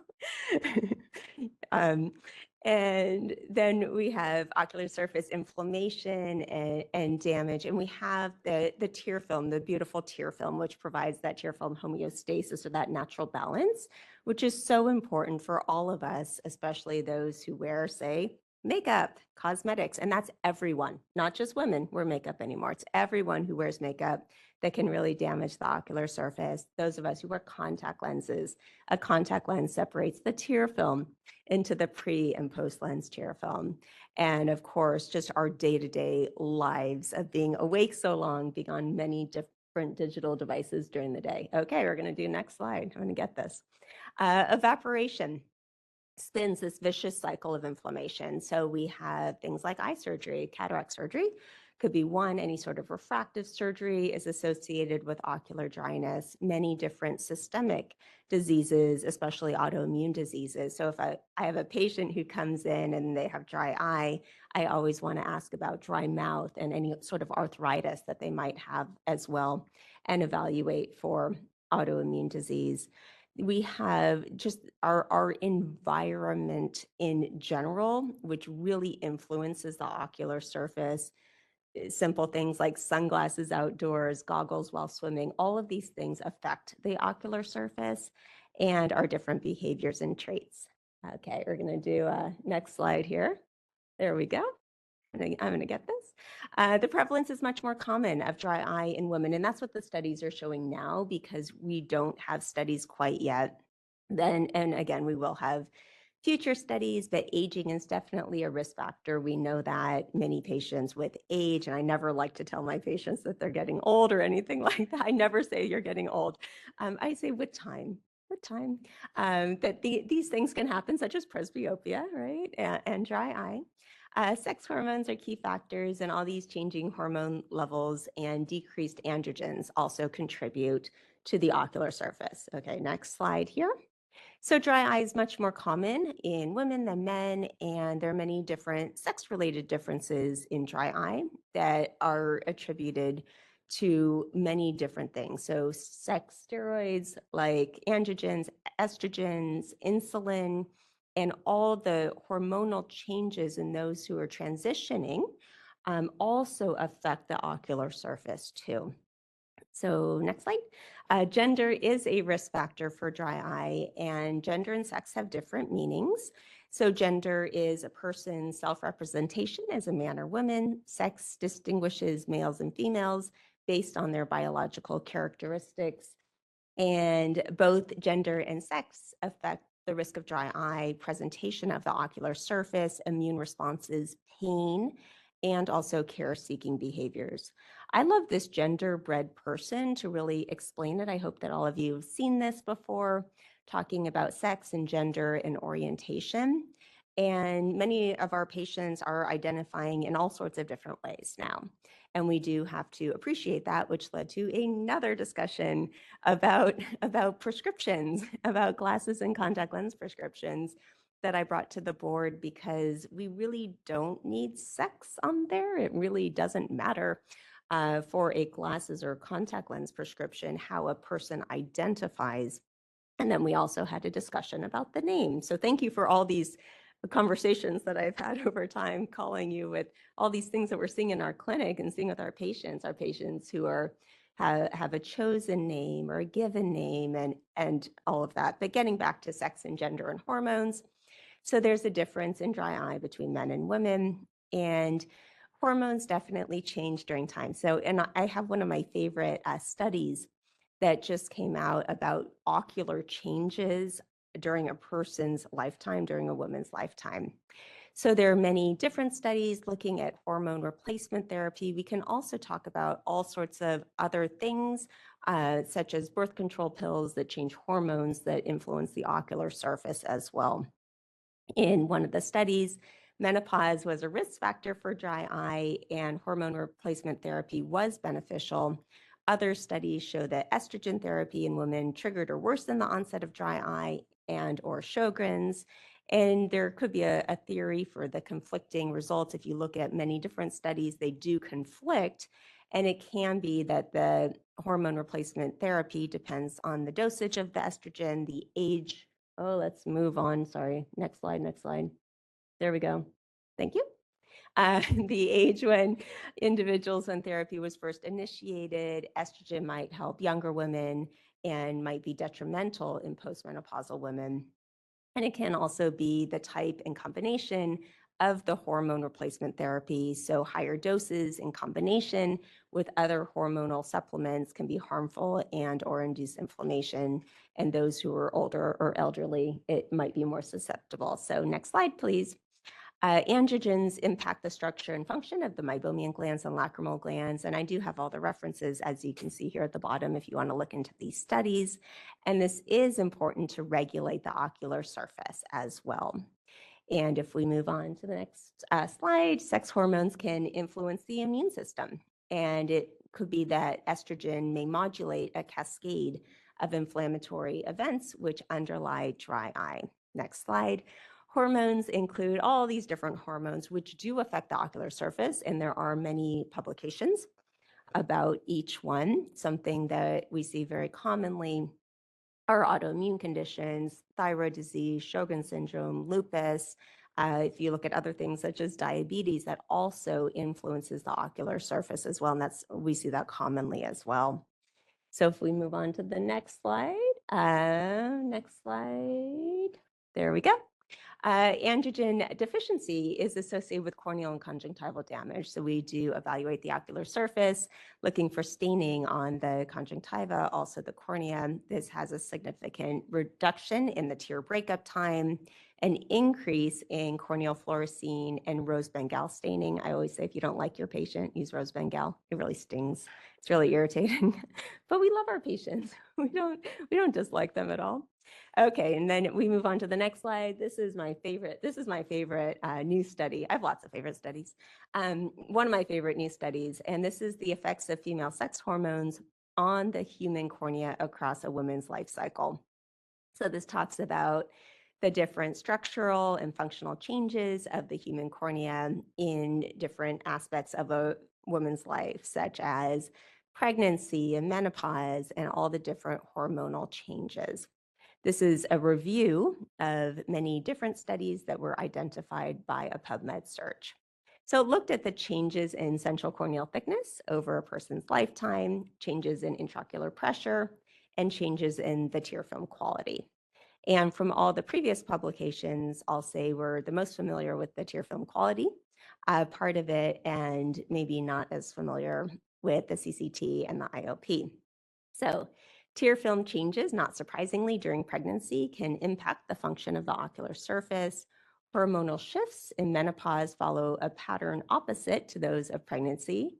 Very interesting, fun fact that you can share at dinner tonight is that IOP tends to increase after menopause. So we can go around. Yeah, I know. Look at that. See, you learned something new. And central corneal thickness tends to decrease after menopause. Again, another fun fact that you can share. And there's a higher incidence of dry eye amongst postmenopausal women. We see this commonly in clinical practice. And the cornea does respond to external hormonal treatments, such as hormonal replacement therapy, and in preparation for in vitro fertilization. So kind of a really cool study. And if we move on to the next slide here, great. Don't expect you to memorize this, but if we look at all the different aspects, this is super interesting looking, say, at pregnancy, how intraocular pressure is reduced, and of course, tear breakup time is reduced, which contributes to more dry eye and an increase in central corneal thickness. And then, say, during menopause, of course, the tear breakup time is still reduced, more dry eye, and we have an increase in IOP, but a reduction in central corneal thickness. So kind of cool stuff. And this is really neat, and this might be the future, is that sex hormones could be therapeutic agents. So, for example, to treat refractive error, and this is in an animal model, a topical application of estrogen eye drops resulted in a 0.6 diopter myopic shift that regressed when treatment ceased. So perhaps we'll be using hormones to treat myopia in the future. So just kind of neat, a really interesting study with a lot of information. So when we see our patients in clinical practice, oftentimes we want to know, well, where do we start? Questionnaires are very helpful. There are many validated dry eye questionnaires. We can ask triaging questions. We want to evaluate for the type of dry eye. And as Dr. Garcia mentioned, yes, it's definitely mixed mechanism for the most part, according to LUMP study, 86%. But there is this evaporative component in most patients as well. A questionnaire is helpful. We want to look at osmolarity, staining of the cornea and conjunctiva, evaluating tear breakup time, looking at meibography is really helpful, evaluating the meibomian glands, evaluating the eyelids and lashes in general for meibomian gland dysfunction and blepharitis and Demodex, and they all affect the ocular surface. And leading to that lack of tear film homeostasis. This is a different study looking at polycystic ovarian syndrome, which is the most common endocrine abnormality in women of reproductive age. And this is associated with type 2 diabetes. Oh, oh, good job. Good job over there. You're just, you're doing a great job and I'm not. Saying next slide. Obesity. PCOS is also associated with the ocular surface. So this study looked at the signs and symptoms related to ocular allergy and dry eye with young women with PCOS and evaluated for conjunctival hyperemia, which I've gotten very into evaluating conjunctival hyperemia lately in my dry eye patients. So this isn't the sort of hyperemia that we see in someone who comes in with an iritis or an infection or anything like that. It's associated with the meibomian gland dysfunction or the blepharitis or the dry eye, the subtle signs of hyperemia. And there are non-invasive tools, of course, to do this, but we can look and evaluate for conjunctival hyperemia. Back to the study, looking at follicular reaction, abundant mucus secretion, and occasional epithelial punctate keratitis. So this is also another really cool, fun study where it looks at different hormones for different receptor distribution sites and affected functions. So for example, looking at the cornea, we have estrogens, androgens, and progesterone. The receptor distribution sites, epithelial cells, stromal cells, and endothelial cells, and the affected function similar to the last study I shared with you, looking at corneal thickness, corneal curvature, and corneal sensitivity. Corneal sensitivity is something also that we need to be evaluating in our patients, looking for a lack of corneal sensitivity or neurotrophic keratitis. So of course, dry eye is multifactorial. So we want to be looking at the lacrimal glands and meibomian glands and conjunctiva and cornea and evaluating how all of these play together. And this study is kind of neat that goes into the different hormones that are involved in these different functions. Now, I will share the Sjogren's Foundation because we see so many patients who have autoimmune disease and Sjogren's affects so many parts of the body. And Sjogren's is present in so many different people, not just women, but men too. And the Sjogren's Foundation is just a wonderful resource. There is a dry eye brochure that you can share with your patients. And this is something that we see and evaluate their eyes and then diagnose not just Sjogren's, I'd say, but any sort of autoimmune disease. So it could be lupus or undifferentiated connective tissue disease or rheumatoid arthritis, but it's something that is very common in clinical practice. I'm switching gears a tiny bit because this does go into hormones, but it's about keratoconus and changes in pregnancy because that is something are a lot of studies out there, but a lot of people are not aware. So just wanted to, great job advancing those slides, thank you. So of course, keratoconus is the abnormal posterior ectasia. This is from the global consensus on keratoconus and ectatic diseases, the abnormal distribution of corneal thickness, and the clinically non-inflammatory corneal thinning. Keratoconus is much more prevalent than we think. There's a great study that was just published looking at the prevalence, and the prevalence is about 1 in 352 because now we have advanced screening devices. We have corneal tomography to image the posterior cornea, and we can diagnose keratoconus even better than before. Now, even if we don't have any fancy technology, we can diagnose keratoconus with things like changes in prescriptions, refractive error, contact lenses, retinoscopy, evaluating keratometry and looking for irregular Meyers, and also asking all the things associated with keratoconus, such as allergies, atopy, eye rubbing, etc. But I will bring this up since we're talking about hormones, pregnancy and keratoconus. So there's a change due to the rise in pregnancy-related hormones, so estrogen and relaxin, which alter the biomechanical properties of the cornea and increase its refractive power. So let's see if this video plays. If you push one more time. Oh, it's the neck, back a slide and let's see if this plays. If you, well, anyway, you can see here on this visualization of keratoconus versus a normal eye. So basically a normal eye, when it changes in curvature, it goes back. When its air is pushed on the cornea, it goes back. But in a keratoconic eye, it's much more stretchy. And if we move on to the next slide, you can see why everything in the body is a little bit more elastic, including the cornea. So this is looking at a study of pregnancy in keratoconus, 22 patients with bilateral keratoconus, 11 intended to become pregnant and 11 did not intend to become pregnant. And this looked at the refractive error and corneal topography prior to pregnancy, during the third trimester, and 6 months after postpartum. So 100% of eyes on the next slide developed in the pregnancy group had significant development of keratoconus, and none of the eyes in the control group had progression. There was no evidence of reversal after pregnancy. In this individual study, there is no long-term follow-up data. But the importance of this study is that hormonal changes during pregnancy in patients who are diagnosed with keratoconus or keratoconus suspects, or they might progress, and that the corneal changes do not regress. So the important take-home message here is that we do want to stabilize and cross-link the cornea so that these patients don't progress. And I have many personal patients and also friends with keratoconus that have progressed during pregnancy. So here are the last two slides. If we move on, maybe back one. This is just looking at, I think go back a slide, please.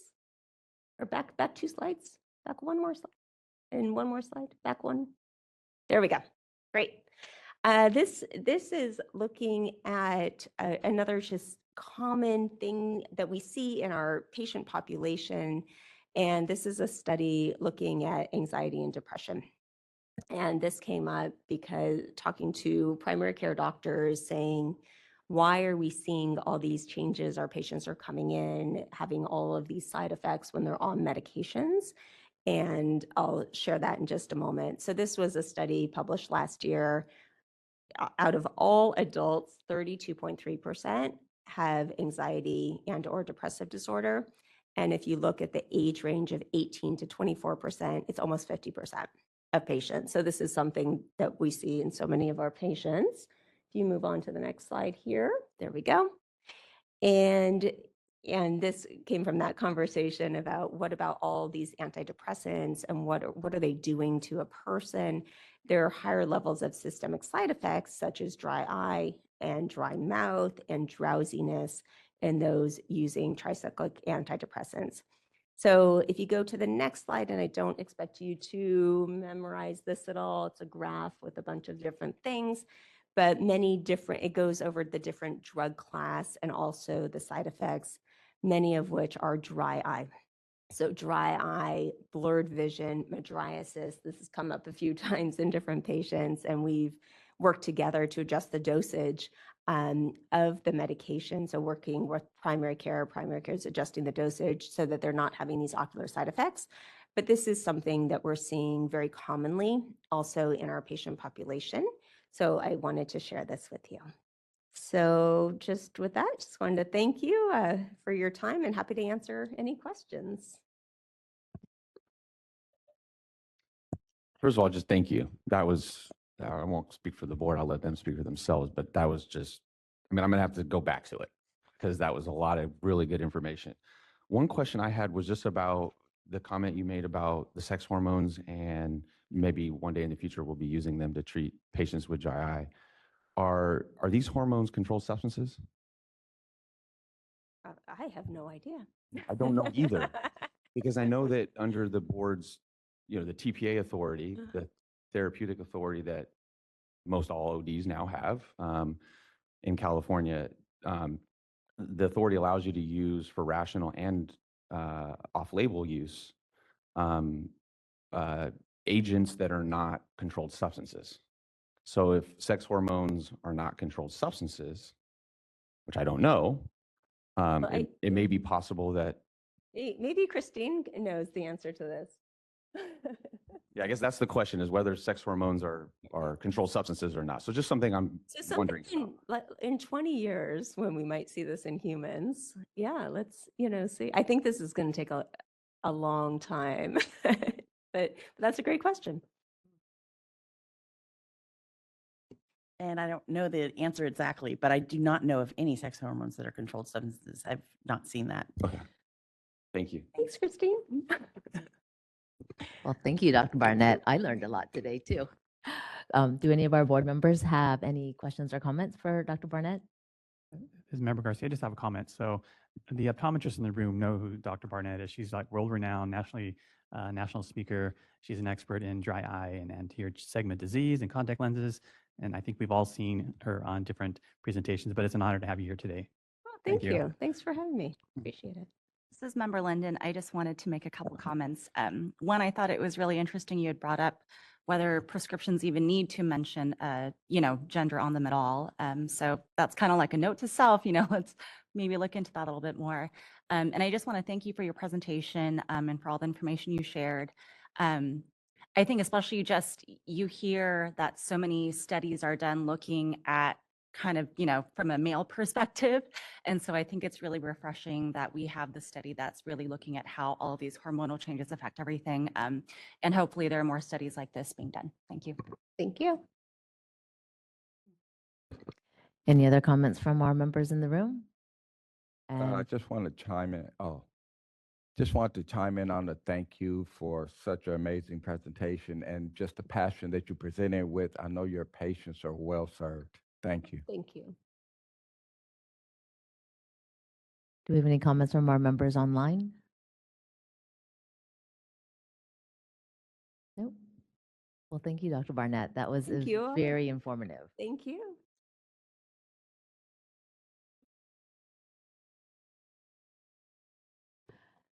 And also, is there any public comment from those in the room?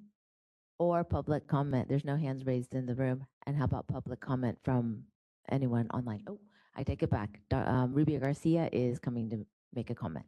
I just wanted to thank you very much for that presentation. We do have optician programs now, and they do get into contact lens fitting. So this would be really good to invite our doctors to come and give presentations to the opticians, because they will also be exposed to understanding, especially all the talk about dry eyes. It'd be great to have you come as guest speakers. Thank you. Thank you, Ruby. And is there any public comment from those on the phone? We are open for public comment via WebEx. If you'd like to make a comment, please raise a hand by tapping that hand button at the bottom of the screen. Dial in users dial *3 to raise your hand, and we will call on people in the order we have requests. We're going to take just a few seconds to see if we have a request for public comment.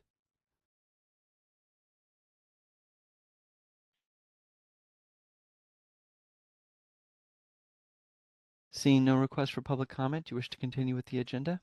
Yes, please. Thank you very much. So once again, thank you, Dr. Barnett, for an excellent, excellent presentation. Before we move on to item number 8, does anyone need a 10-minute biological break? Yeah. Oh, I have a yes. So we're going to take a 10-minute break. The time is 11:33. So we come back at 11:45. Okay, 11:45. We will come back. Thank you.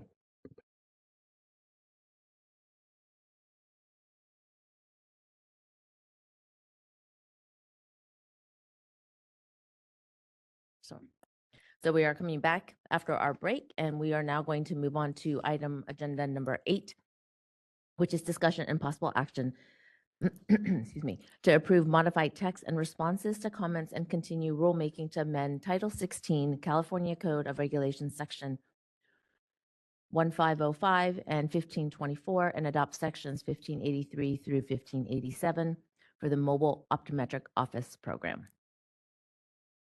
Before we get started on our discussion on the mobile optometric program, if everyone could just humor me for a moment, I would like to make a few comments. I wanted, first of all, to talk about the importance of access to quality eye care by all California consumers, but especially in regards to increasing access of care to the children and other vulnerable populations of California. To give everyone on our board a little bit of history, especially since we have so many new members.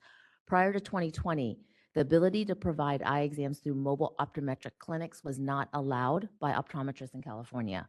With the exception of the 3 schools of optometry that are in California, they were allowed to provide mobile offices as part of their teaching programs. With the creation of the Mobile Optometric Office Program, also fondly known as MOO by our staff, in 2020, the landscape for mobile eye care has changed significantly. We have increased the access of care to California consumers, but in order to provide oversight and to ensure the continued quality of care for our most vulnerable populations, we have MOO and our regulatory package. And with that, I would like to turn this over to Gregory Pruden so we can further our discussion. Thank you, President Wong and members. Yeah, as was just stated, we are talking about agenda item 8, which is the mobile optometric office program, excuse me. As President Wong was just alluding to, prior to 2020, it was not possible for mobile providers to provide this care unless they were affiliated with a school of optometry here in California. This was a regulation that has been on the books for the better part of 50 years. And again, it did not authorize or allow the mobile providers of modern mobile optometric care to provide their care. We had 2 legislative bills that made attempts to rectify this. AB 896 was signed into law in 2020, and it created a new Business and Professions Code section 3072, which for the first time provided a definition of a mobile optometric office. This bill required the board to establish the regulatory program for the mobile optometric office registration by January 1 of 2020. It did make exemptions, 6 categories of exemption from the registration program, and your board meeting materials provide detail on those 6 exemptions. Following the passage of AB 896, which again directed the board to promulgate regulations by January 1, 2022, the very following year, following passage of AB 896, a new bill was introduced and was signed into law, AB 1534. It was signed into law in the fall of 2021, and it made additional changes to the underlying statute, Business and Professions Code section 3070.2. One of the changes that it made was delaying by 1 year the date by which this board must promulgate the regulations to establish the program. This new date was Jan 1, 2023. In January of 2022, a work group was created consisting of 2 members, a former board member and a current board member. The work group met a few times in that spring and assisted in drafting the regulatory proposal. At the May 22 meeting, so just about 2 years ago, this proposal was approved by the board. A little bit of history as to how we got to where we are today. Following that board approval in the spring of 2022, several of the staff members that had been working on that package departed the board. A new executive officer, myself, and a new policy analyst began that fall, and we commenced work on the regulatory package in the calendar year 2023. Ultimately, the package was sent through the process, was approved by the director and our agency, and was noticed for a 45-day public comment period. The 45-day comment period ended in the beginning of April, and we are here today to consider modified text and the proposed responses to the public comments that we received. I want to give the board and members of the public just a little information about some of the modifications that we're presenting and proposing today. As was just mentioned, I began in this role in the fall of 22 and began commencing work on the regulatory package shortly thereafter. Staff and I, since that time, have participated in dozens of implementation meetings to try to figure out the business process requirements necessary to implement the regulation as directed by statute. Pursuant to these meetings with our partners at DCA and our IT folks, we are proposing a significant downward revision in the proposed fee that we hope you will support today. We also are making some changes to the language that specifies who must be fingerprinted. The existing language that was out for public comment didn't provide the necessary specificity for the regulated community in terms of who needed to be subject to the fingerprint requirement. One of the challenges that we found in the implementation process for this program is our IT system is not as technically advanced as we would all wish it to be. In order to prop up this program, applicants will have to submit a couple different transactions, and the Breeze IT system is not easily able to match that work up. But we have found a workaround solution that will greatly assist us in performing this work, and it's for these reasons that we are able to propose a significant modification in the fee. We have attached in the materials, I believe it's attachment 3, the workload analysis that we have produced to support this new fee. An additional change that I want to talk to the board and members of the public about has to do with the requirement for a patient or guardian to acknowledge receipt of the required consumer notice that the program would specify.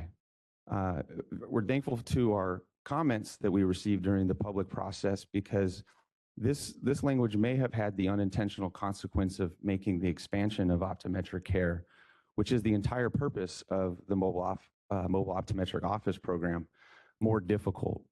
Mobile office providers, mobile optometric office providers provide their care under an opt-out mechanism, not an opt-in mechanism. And our original language would have turned that on its head and made it an opt-in.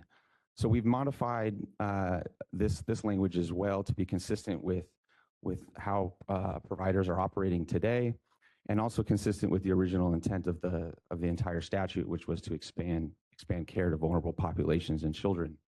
Again, very thankful to the commenters and their participation in this process. Presented today for the board for your discussion and possible approval are modifications to the MOVE proposal, which we believe strengthen the board's ability to effectively regulate mobile optometric offices. In your packet is the comments that we received, the proposed responses that we have, as well as the modified text that we would like the board to discuss and consider. With that, I'm happy to take questions from the board members. Member Kleppa, I do have a question. The reduction in fee seems to have been brought about because of a comment regarding nonprofit agencies will be operating these portable systems. Is it the board's understanding or the executive director's understanding that they will be primarily operated by nonprofits and not for-profit firms? The mobile office optometric statute only authorizes nonprofits and charities to receive a license. For-profit providers are expressly prohibited. Makes sense. Thanks.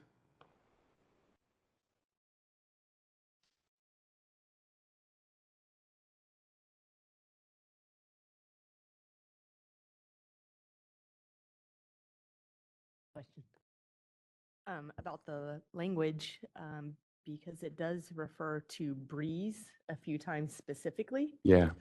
So if there's ever a modification to the system and it's renamed like Breezier,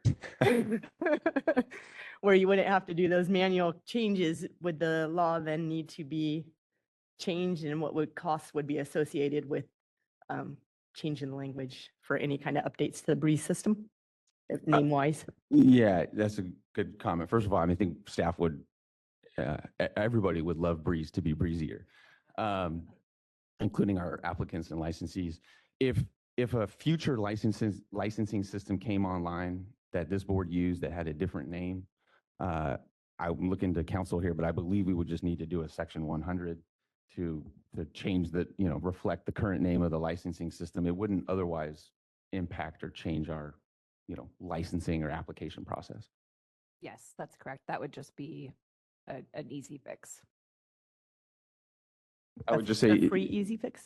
well, A breezier fix. yeah, breezier fix. I mean, at risk of being totally wrong here, a similar perhaps example or something that comes to my mind as something similar is right now, both in statute and regulation, laws specify the clinical skills exam as the part 3 for NBEO. As we all know, just this month, I believe it was, that name of that exam is now changed, and now it's PEPS. Similarly, we're going to need to make some updates there to reflect the current name, but it doesn't impact our operations or how our applicants engage with us.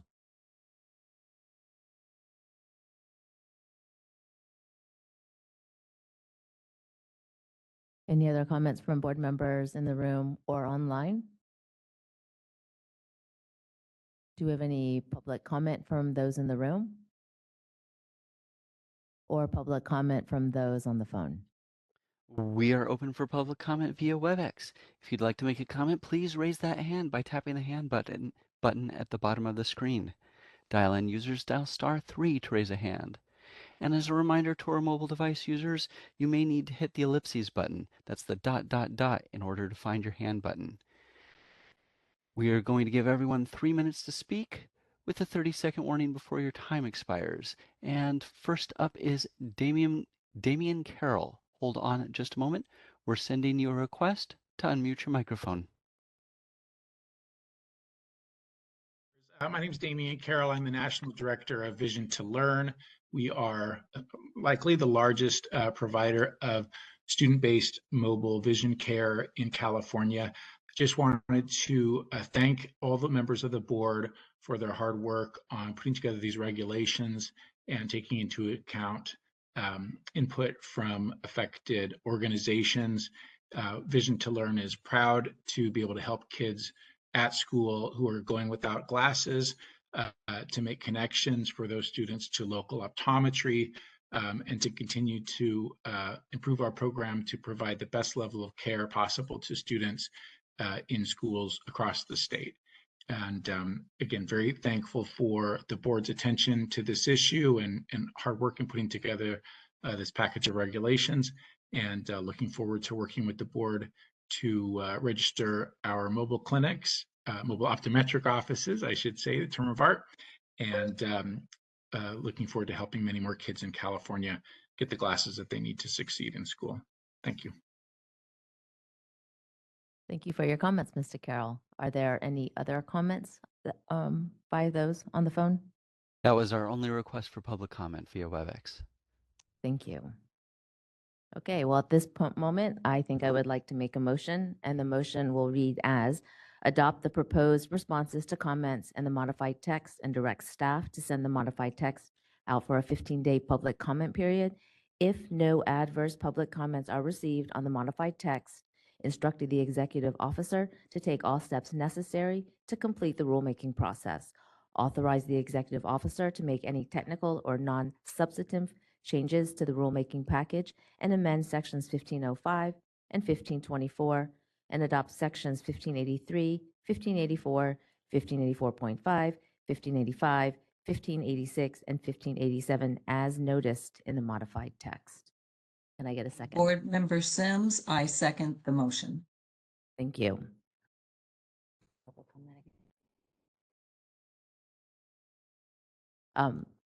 Ms. Linden, if you could do a roll call vote, please.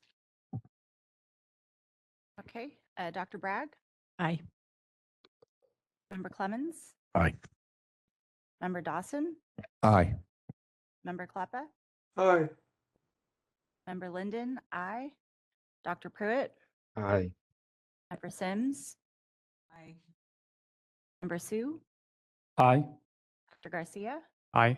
and Dr. Wong. Aye. And the motion passed. So the motion passes. Thank you. All right, we're going to go to number 9 then. Okay, let's go ahead and move on to item number 9. Thank you, everybody. Just real quick, I know we were going to pick up lunch around noon. Are we Is it 12:30? It could be 12:30. We can keep going. Okay, we'll keep going, and then if members are okay, we'll keep going. Pick up lunch around 12:30 and then go from there. Okay. Okay, moving on then. Agenda item 9. And we're going to start with 9A, which is the Executive Officer's Report Program Update. Just a staffing update to start. The board's policy analysts began in October 2022, accepted a position with another state agency, and their last day was just before Thanksgiving last year. The board has advertised this position twice to try to establish a pool of candidates, but has not been successful in fielding such a pool of qualified candidates. We have reposted it for a third time earlier this month, and this time we're leaving it open until we are able to establish a sufficient pool. So this is a public service announcement for all those who may be interested in helping this board out with regulations and our newsletter and other exciting things. We would love to see your application for our policy analyst position. There is a copy of the current organizational chart, which is at the end of this item. We were talking earlier in the meeting about some of our vacancies, and this is where you can visualize where some of these vacancies are. There have been a few changes since this document was published in the packet and was dated May 1st. I'd just like to make announcement on one of those items, which is Erica Batista, who's here in the room with us today and taking notes and helping facilitate the WebEx for us. If you look at her spot on the org chart, you'll see an LT, which stands for a limited term. What that means is that the position only lasts for a certain amount of time and then would go away. We want Erica to stay with us, and we don't want her to go anywhere. So the update that we have here is Erica is now in a permanent position, and we are very excited to have her with this board and look forward to years ahead with her in that role. So I just wanted to give that update there. And again, we are recruiting for the policy analyst position, which you see under the admin unit as vacant currently. Going back to my executive officer update, as we've already talked about as well, today new member Martin Dawson was appointed on March 19th by Governor Newsom. We are very happy that he is with us here today in person. A biography of member Dawson has been put on the board's website. There's a link in the electronic materials, so I want to make the board aware of that. Our Sunset Review work group meeting. So I want to talk quickly about Sunset Review and what that is and what this board must do in that process. Every board and bureau in DCA is subject to oversight by the legislature. And usually this oversight is conducted for DCA boards by the Business and Professions committees in the Senate and the Assembly. Every few years, generally every 4, each board and bureau goes through this process called Sunset Review. What Sunset Review really means is that the law authorizing our board or any other board in DCA only exists until a certain time. For us, it is Jan 1, 2026. So if the law is not extended, we all would have to figure out what happened to the board and where it went. Hopefully that we don't have to cross that bridge. So again, every so many years, there's a review that's conducted. And at the end of that review, you hope that your sunset date gets extended out another 4 years. So for us, again, Jan 1, 2026 is our sunset date, and we must go through a series of steps to get us through this process and get that extension. The first step involves a staff preparation of what we call the Sunset Review Report. All of the new members who have been appointed in the last year, one of the many items that you would have gotten from either myself or Erica would have been a copy of our last Sunset Report, which was done in 2020. We went through Sunset Review in 2021. The second step involves board approval of that report. Third step, it must be submitted. The fourth step, there's a legislative hearing where The board president and the executive officer will participate and provide testimony and answers to questions asked by the two committees. Following the hearing, there is also a requirement to respond to issues that may have been raised during the process or during that hearing. And then the sixth step really involves collaborating with our partners and the legislature, our stakeholders, on the legislative bill that would extend us out. Again, hopefully another 4 years. We have a sunset review work group that was established earlier this year by Board President Wong. That work group is made up of Vice President Garcia and Secretary Linden, and they are assisting staff and myself in coordinating this sunset review process.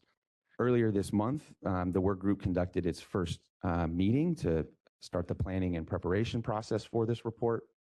We are anticipating meeting monthly, and we're hopeful that we'll have a draft report to the board at the August meeting. The board will also have the opportunity to review and approve the report at the December meeting as well, if that's necessary.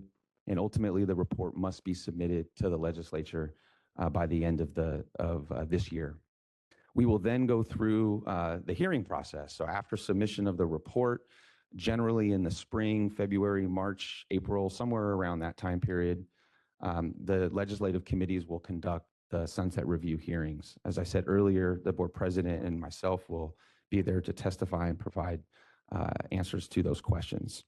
The committees will also prepare what they call a background paper concerning the board, its operations, and issues. And it is the background paper where the legislature identifies the issues that it wants the board president and the executive officer to respond to during that sunset review hearing.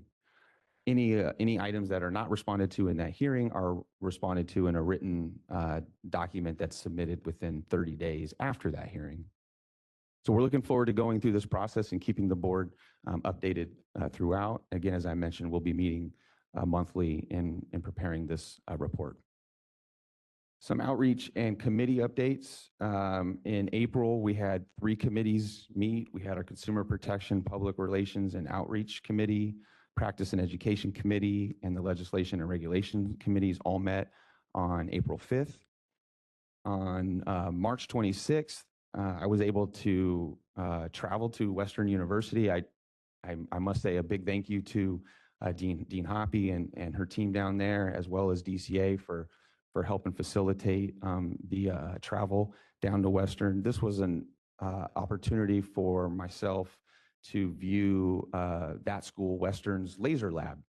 I think as this board knows, lasers are not an authority that optometrists have under their scope of practice, but in the education setting, because the schools are preparing students for licensure in any state, and many states do have laser authority, the schools are conducting laser labs and educating their students on this technology and technique.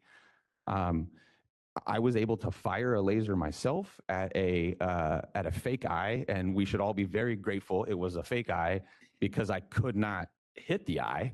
That's how I don't want to say difficult, I guess is perhaps the word, but the fine motor skills and the technique and knowing what you're aiming at is very important, and I failed miserably. So that was a really, really cool opportunity, though. And again, I'm very gracious to Western and Dean Hoppy and her team for hosting me that day.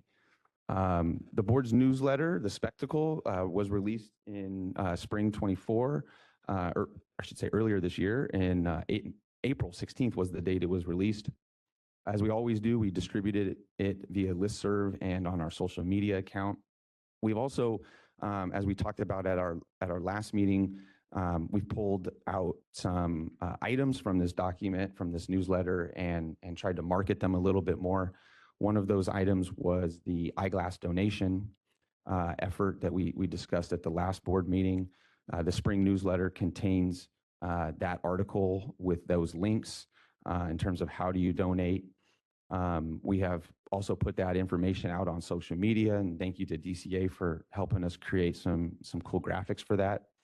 we have ourselves, and credit to Jolie Walker, our enforcement manager, for the great idea and creativity, because I don't have that bone in my body. We now have a box in our office, public counter, for eyeglass donations as well, and are working to get ourselves on that list. We actually noticed that list that we all talked about at our last meeting doesn't appear to include any Sacramento locations. And so, again, as I just said, we now have a box in our office, and are hopeful that we'll get ourselves added to that list. So thank you to the members for that great idea on that topic. We also, in that spring newsletter, published our list of DEIB, Diversity, Equity, Inclusion, and Belonging CE courses, something we've talked about at prior meetings. Staff researched a list of courses in that area, that topic area, and we have published this both on our website, in our newsletter, and put it out on social media as well. I'm hopeful that licensees and others will see these courses and take them. And so again, wanted to update the board on that as well. A couple more updates. Our law and regulations book, another item that we've talked about at prior meetings, just to catch up some of the newer members. Our current law and regs book has not been updated since 2020. There have been significant law changes since that time, and so it's not helpful to our applicants and those who are needing to study for the law exam if they don't have a document and a resource that contains the most up-to-date information. So we have been working with DCA to execute a contract to get this document updated, and I'm happy to report that that contract was executed earlier this month. So we expect to have no more than a 6-month process to produce this revised law and regs book, and if that timing is correct, we should have it done this year, and that'll be helpful for all licensees and applicants, but especially those folks that would be taking the law exam in the fall, winter, and spring of next year. And final update on here is, again, just I'm very humbled by this. I want to say a big thank you to President Wong, who I believe had a role in facilitating and nominating me for this, and as well as Arbo. And then, certainly want to give a thank you to Dr. Lewenda's family. What I'm talking about here is a former board member who passed away, was it a year ago? A little over a year ago. And his family made a donation to Arbo to help. Arbo is the Association of Regulatory Boards of Optometry. All boards of optometry are a partner of this organization, including our board. And as I understand it, the donation that was made was specifically to help facilitate boards traveling to the annual meeting, something that has been challenging, I think, for this board to have regular attendance at, given cost and other dynamics.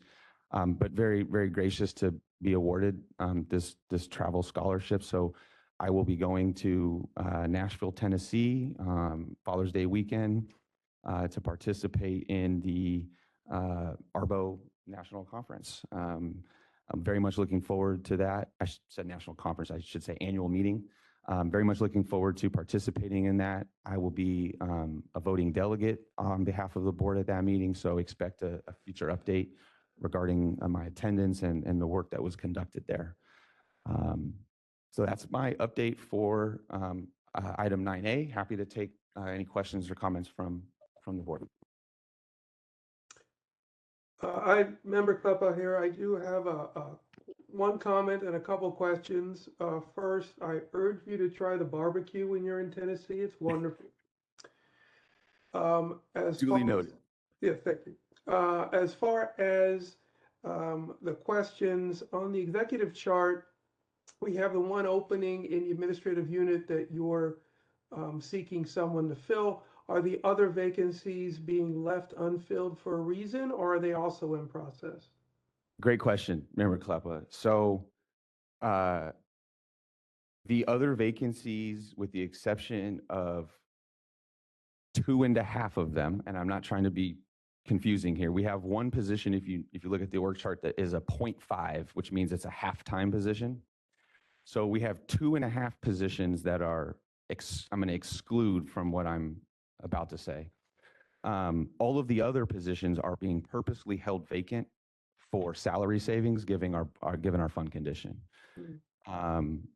Because we are holding these positions vacant, we are realizing salary savings, which is keeping our total expenditures around that 3 million, 3.1 million. And since we know we're only bringing in about 2.6, that's an ongoing, 400,000, 500,000 structural deficit.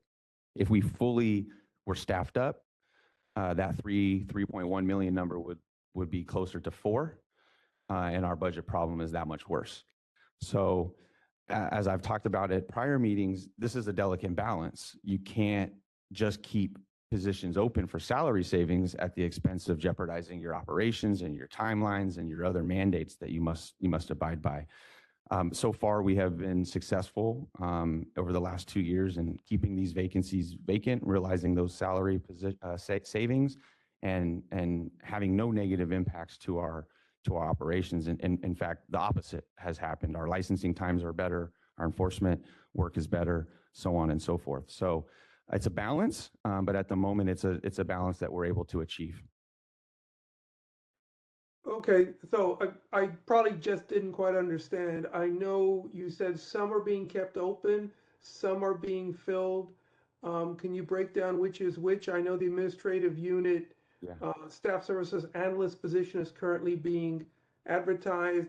Are the rest of them, because you seem to break it down, some you're holding, some are not. I wasn't quite sure which is which. Maybe I misunderstood. No, I can be specific. So the vacant BCP position under licensing unit and the vacant BCP, the 2 vacant BCP positions under the licensing unit are actually going to disappear from our org chart. We are removing these positions effective July 1.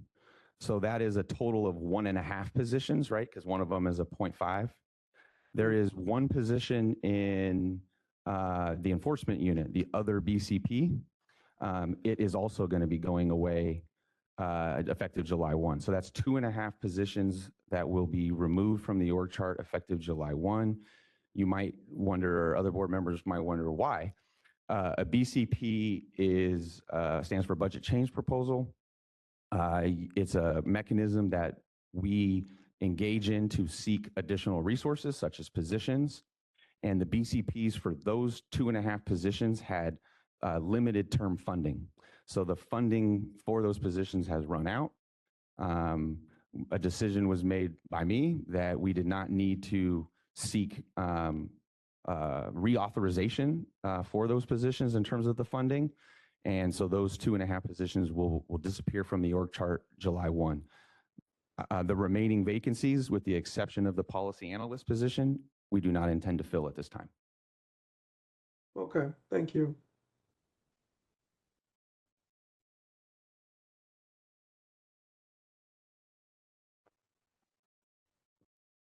Are there any other questions for Mr. Pruden from our board members in the room or online?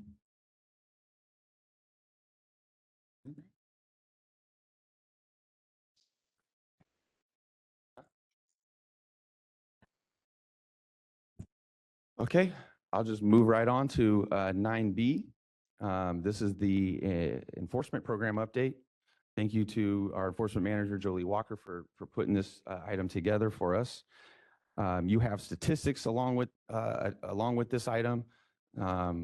So I will walk us through not the stats at first, but just the memo. One item we want to inform the board about is that we are in the process of attempting to coordinate a DAG, a Deputy Attorney General Liaison training.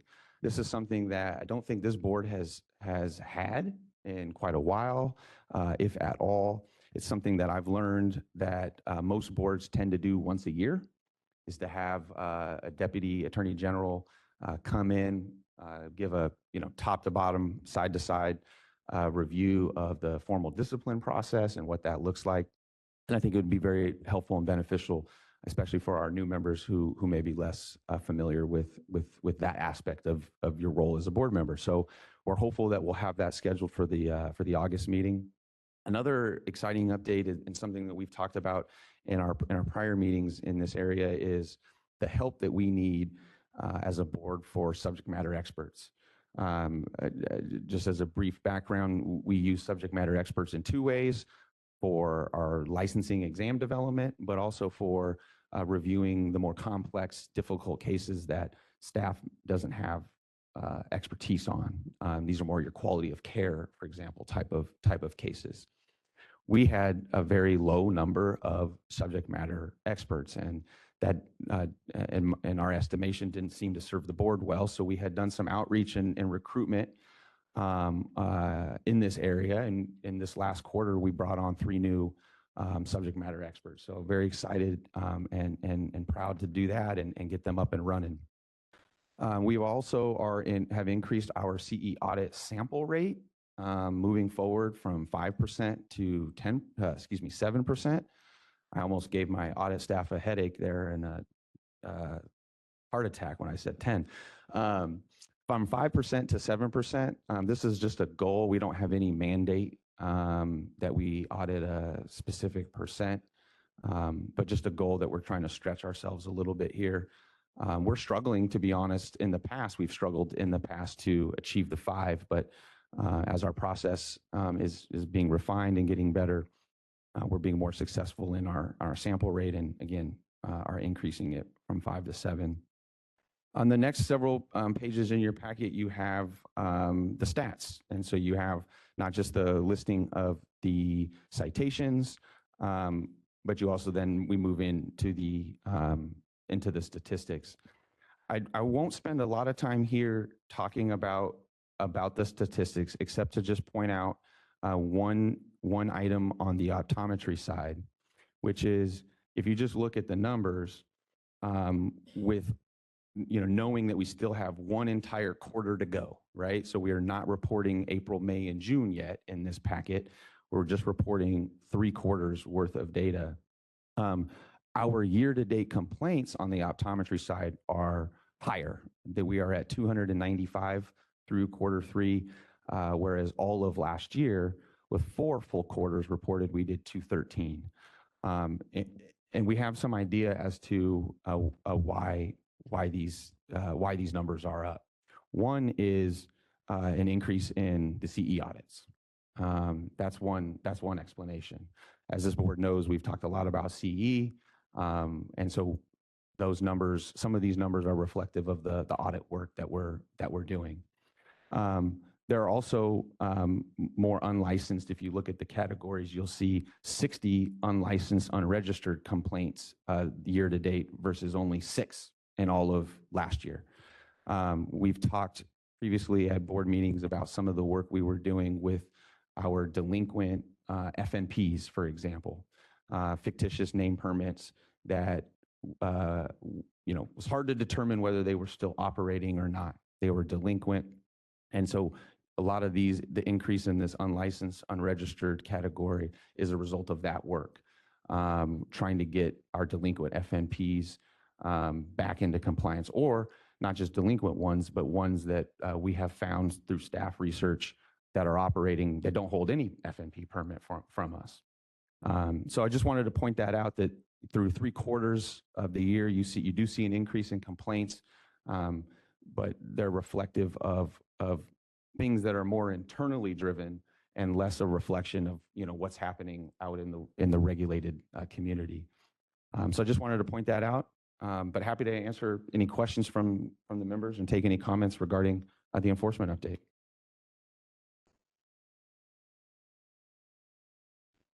Member Kleppa again, sorry to keep bothering you, Executive Director. A couple questions on Board Agenda Item 9BI, the statistical report. I think that's what you were referencing, right? Yes, sir. Okay. Vault Health, I don't remember seeing that before. Maybe I just missed it. What does that reference? Under Probation Statistics Report, second section, Vault Health. Yeah, Jolie, correct me if I'm wrong here. I believe Vault Health is for our probationers that have to undergo drug and alcohol testing. biological fluid testing, sorry. All right, so we've had none of that essentially in the last year? Correct. Okay, We only have one in that program, if you will, at all. okay. And the closing period may have improved, but you'll have to speak to that. The amount of days under investigation seems to have dropped on average. Am I seeing that correctly? Can you specify for me which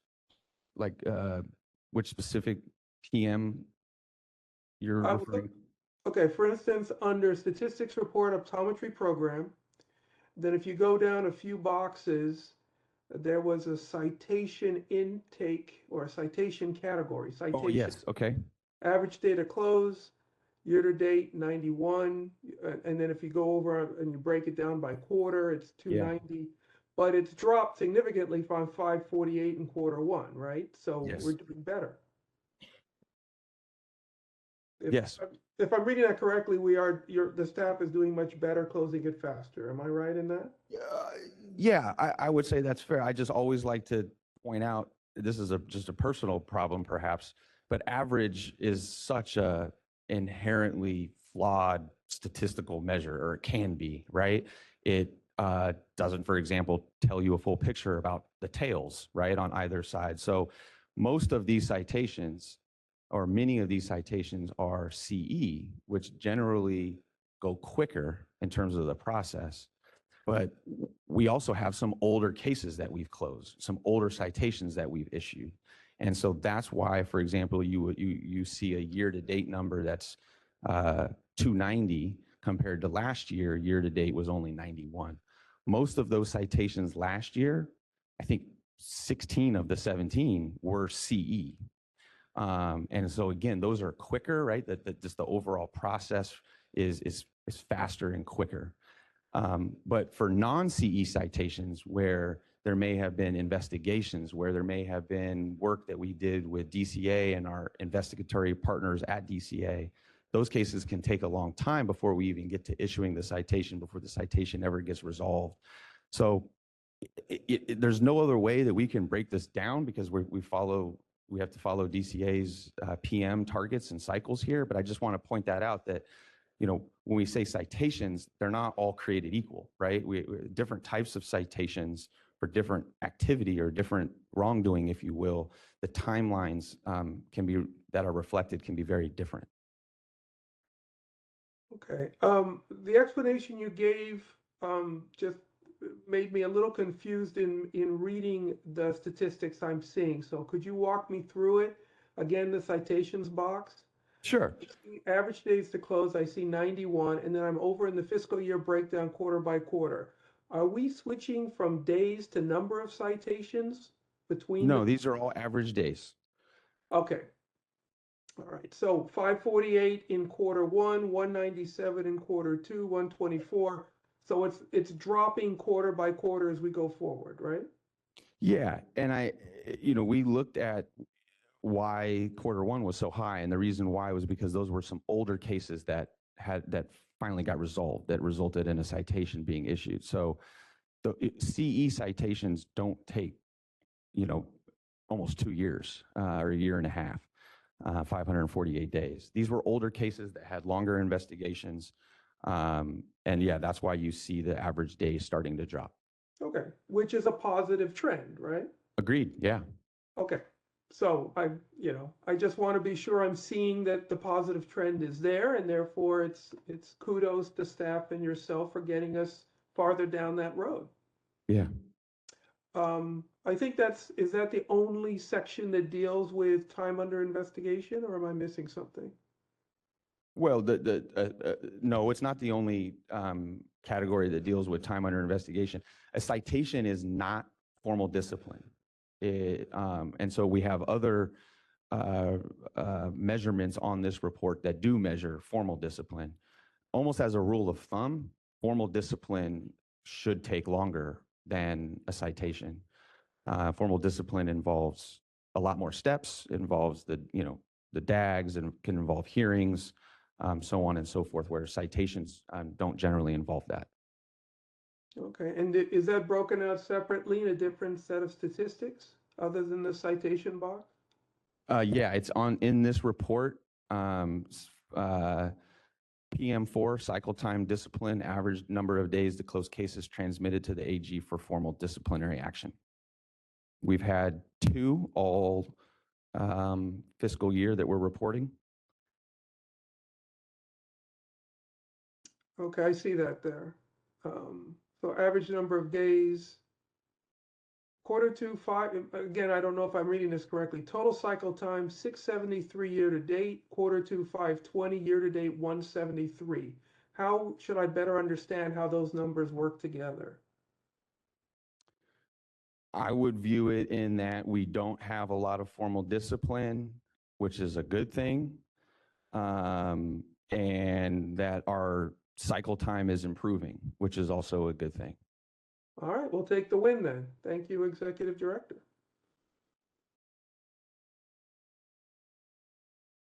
Any other comments or questions on the enforcement stats?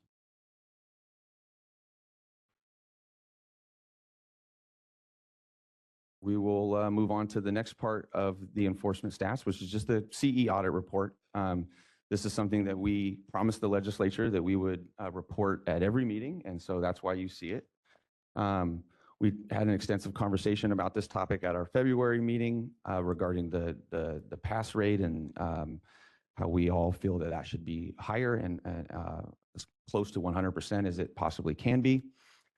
You will see some improvement in Q3 that we're reporting here. The pass rate was 72% for the Q3. That compares to a 68% for the prior quarter. We're still below where we were, excuse me, we're still below where we were for last year, which was an 86% pass rate. So we're continuing to do our audits, and we will continue to report the statistics in the board meeting materials as we have here. All right, with that, I will move on to agenda item 9C. This is the examination and licensing program report. I want to give a thank you to Randy Love, who's our administration and licensing manager, for putting this item together for us. As we always do here, we always report the breeze updates that we've been working on. This last quarter has been, a heavy implementation for MOO and just getting ready for that. But in addition to that, we've also been updating some inaccurate error messages on our application and forms, especially on the renewals. We're working on there's an error message that commonly tells people that they haven't passed their NBEO, which is always very confusing for people because they're like, well, I'm licensed. What do you mean I haven't passed my NBEO? And so we get a lot of questions about that error message and its inaccuracy. So we're just working on updating those inaccurate error messages so they provide better information. We also, and this is one I'm really happy to have done, our renewal notices that go out to every renewing licensee are intended to provide very helpful and clear information in terms of what you owe, when you owe it by, and what you will owe if you don't pay it by the date that you owe it by.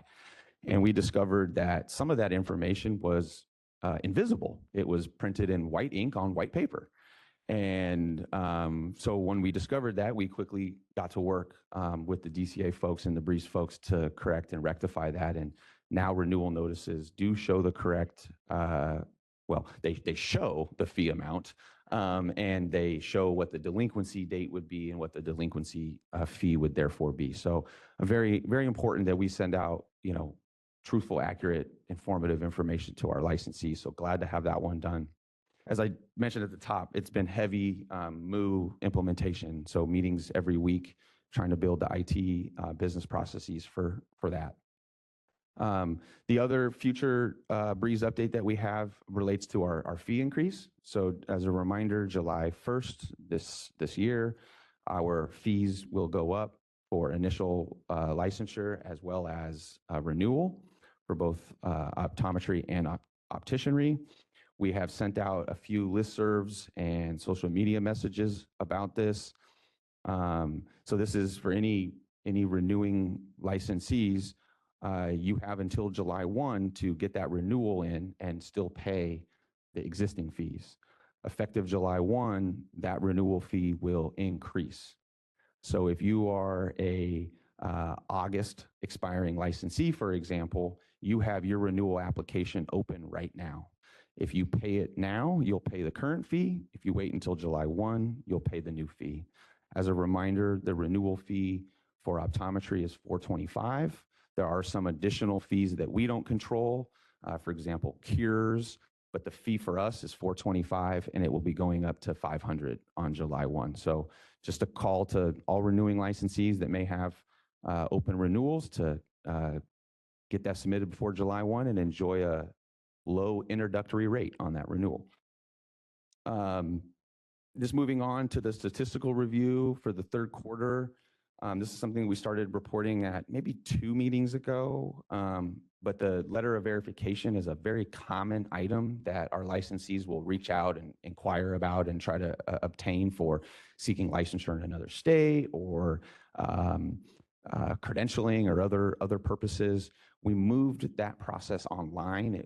Last year was an entirely paper process.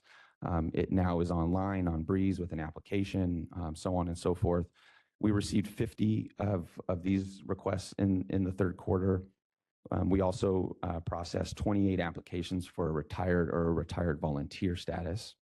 And then just moving on in attachment A, displays the licensing applications that we've received by quarter for the overall year, as well as for the prior year. I don't generally spend a lot of time here, but just for the new members, you will notice if you look at, for example, the optometrist, which is at the very top of this attachment.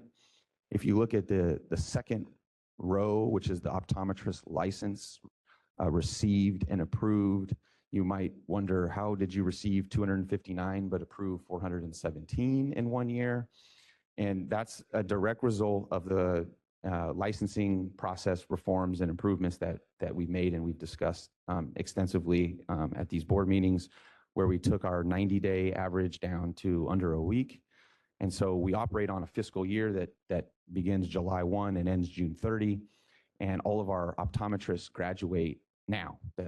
Essentially every school in America, optometry school in America, has graduated its 2024 cohort, and we're receiving applications. And so everything we receive and approve between now and June 30 counts in the current fiscal year. Therefore, everything after that would be in the future fiscal year. So we approved so many more than what we received last year, because many of those that we were approving were ones that we had received in the prior year, but didn't approve until the subsequent year. Over the next year, 2 years, maybe 3, you'll start to see these numbers equalize a little bit as our process, as our reformed process hopefully holds up and we maintain that under 1 week average. So I just wanted to point that out to the members. If you move to the next attachment, which is attachment B, you'll see just the breakdown as of May 1st for the total population by license type as well as status. So that's always a helpful visualization there. And then the attachment C is just a graphical, visual representation of the work that we've been doing. I talked at the last meeting about the very first item here, which is the exam request. So all optometrist applicants have to go through what's called a Part 1, which is passing the CLRE, the California Law and Regulations exam. And if you happen to fail that exam under current business processes, you have to have a 6-month waiting period. And so if you waited until March, April, May to take that exam and failed, it's October, right? It's the fall before you could sit for it again. Meanwhile, the bulk of your colleagues have passed that exam and they're off licensed and working. So we have spent a lot of time over the last year and a half of trying to do outreach to the schools and our partners to really encourage applicants to take the exam earlier. We've been telling people to take it in the fall, winter, December, January. And so you see that here. You see that on these graphs. You see a much higher spike in December and January than we had in the year prior. You still see a big and in fact, a higher number of folks taking the exam in March and April. So that tells me I still have more work to do to encourage those folks to take it even earlier. I know the students they got a lot of pressure. They got a lot of exams and board exams and other things going on. We're also working on, and hopefully we'll have future announcements to make about efforts that we're making to reduce down that waiting period, which is currently again at 6 months. And then again, just going through the stats, you'll see the initial licenses that we've been issuing. Apologies that it looks like some of the months got cut off here, but I can tell you don't have May reported on this graph because it was as of May 1st. But so far in the month of May, we're at the last day of the month, we've done about 70 initial applications this month.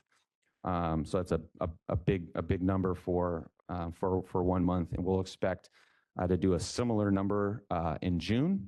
And then if this year is anything like last year, we will most likely be done with almost all of the initial grads by early July. In years past, that was more like August and September. So just continuing our process there. The staff just continue on to report our fictitious name permits, and then they go into the optician side as well with initial apps for RDOs and the individual spectacle and contact lens dispensers.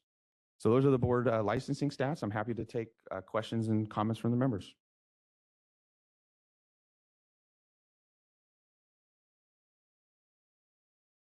Any comments from our board members in the room? Any comments from our board members that are online? Well, I just wanted to applaud the licensure staff and you for the amazing licensing time period. It's been amazing how it's changed in the past year. So kudos. Thank you. I guess just piggyback on that, we'll say one thing about that we've recently discovered, which we're going to have to fix as well. Maybe this is a future Breeze update. Our process automatically sends to an applicant 2, 3, 4 days after they apply an email, if we have it, or a letter that tells them we've received your application and you need to complete fingerprinting and BEO, so on and so forth. That letter is confusing now because most often by the time that letter has been received by somebody, we've already licensed them. We're under a 1-week average. So we've had a handful of people in the last week who, I'm confused. I got this email that says I owe this, that, and the other, but then I go on Breeze and it says I'm licensed. Yeah, we did. We licensed you that fast that we couldn't stop the letter from going out. So we're going to have to work with the Breeze team on fixing that letter and getting it updated so it's not confusing to folks. But yeah, that's just an example of the work that the team's doing to get these things as approved as fast as we can. You guys are too efficient. Check online. Oh, I'm sorry. Is there any public comment from? Is there any comment from our members online? Nope. Any comment from members of the public in the room? And any comment from the public on the phone? We are open for public comment via WebEx. If you'd like to make a comment, please raise a hand by tapping that hand button at the bottom of the screen. Dial-in users dial *3 to raise a hand, and we will call on people in the order we have requests. And just for clarification, is public comment on A, B, and C, or is it just C? Yes. All right. Public comment on A, B, and C. Just a couple more seconds to get that hand up. Seeing no request for public comment, do you wish to continue with the agenda? Yes, please.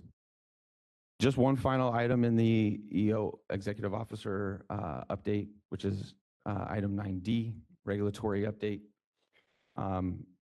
Just give a couple updates on a few of these regulations. We talked about MOO, Mobile Optometric Office, earlier today, and we now have an update to what you have in your board packet in terms of the comments. So we will be working with Regulatory Counsel on that package to continue working on it and moving it forward. The second item is our implementation of AB 458, which is really our home residence permit regulation. This is an important public policy and important that we implement this to also expand the availability of optometric care to the homebound. We submitted this package to DCA on May 2nd, and we'll be looking forward to hopefully approval from DCA soon. Following that expected approval, we will move the package to our agency, where we hope to get approval there. And following that approval, we will commence the formal rulemaking process. So that's the update for home residents. The optometry disciplinary guidelines are the next one. This is a package that had been board approved 5 years ago in 2019.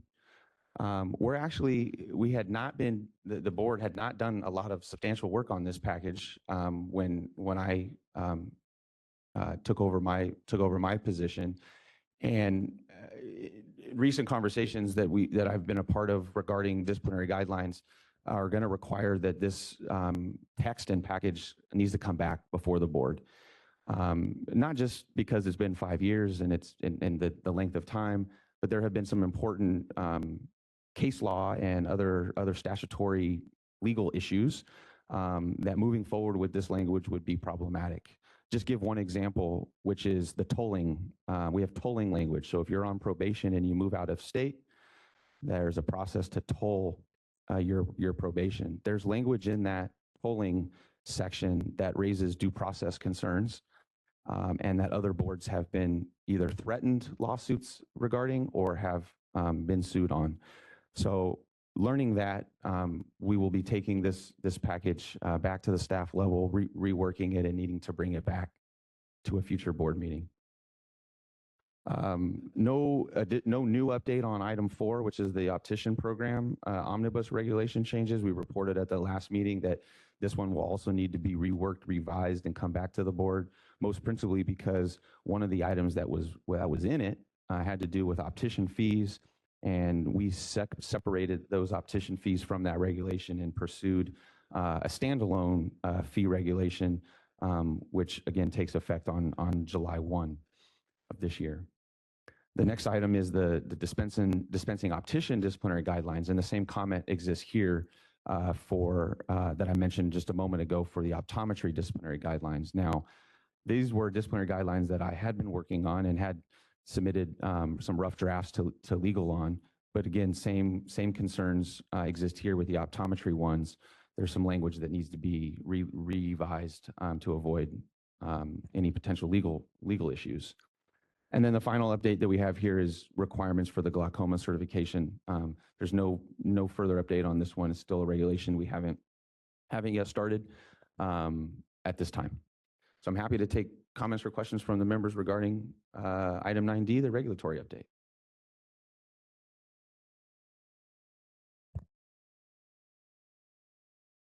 Oh, this is Member Linden. I just want to, thank you for all the progress that you've made on getting through all of these huge reg packages. I just remember, if we looked at this agenda item earlier on, it was a very, very long list with no progress being made. And so just like with enforcement and licensing regulations as well, just thank you guys all for making such great progress. Thank you. Yeah, we've been able to drop 2 from this list since I started, which was CE and then fees. And then hopefully MOO will be successful soon, and home resident. We just keep going, right? We just keep going. So next board meeting, you'll see RF added to this list as a new board approved regulation package. So appreciate the board's help and support and assisting us moving these items forward. Any other comments from board members in the room or board members online? Public comment. Can we go ahead and get public comment from public in the room? And there are no hands raised here. And is there any public comment from those on the phone? We are open for public comment on 9D. If you'd like to make a comment, please raise a hand by tapping that hand button at the bottom of the screen. Dial-in users dial *3 to raise a hand, and we will call on people in the order we have requests. As a reminder to our mobile device users, if you're having trouble finding that hand button, you may need to hit the the ellipses button, that's a ... at the bottom, and cycle through one of 3 pages. We're going to take just a couple more seconds to see if we have a request for public comment. Seeing no request for public comment, do you wish to continue with the agenda? Yes, thank you very much. Okay, so at this point now, it is 12:50. We are going to break for lunch. How long do we want for lunch, guys? An hour? Okay, we're going to take lunch for an hour, which puts us back here at 1:50 p.m. All right, 1:50 p.m. we will come back for the rest of our meeting.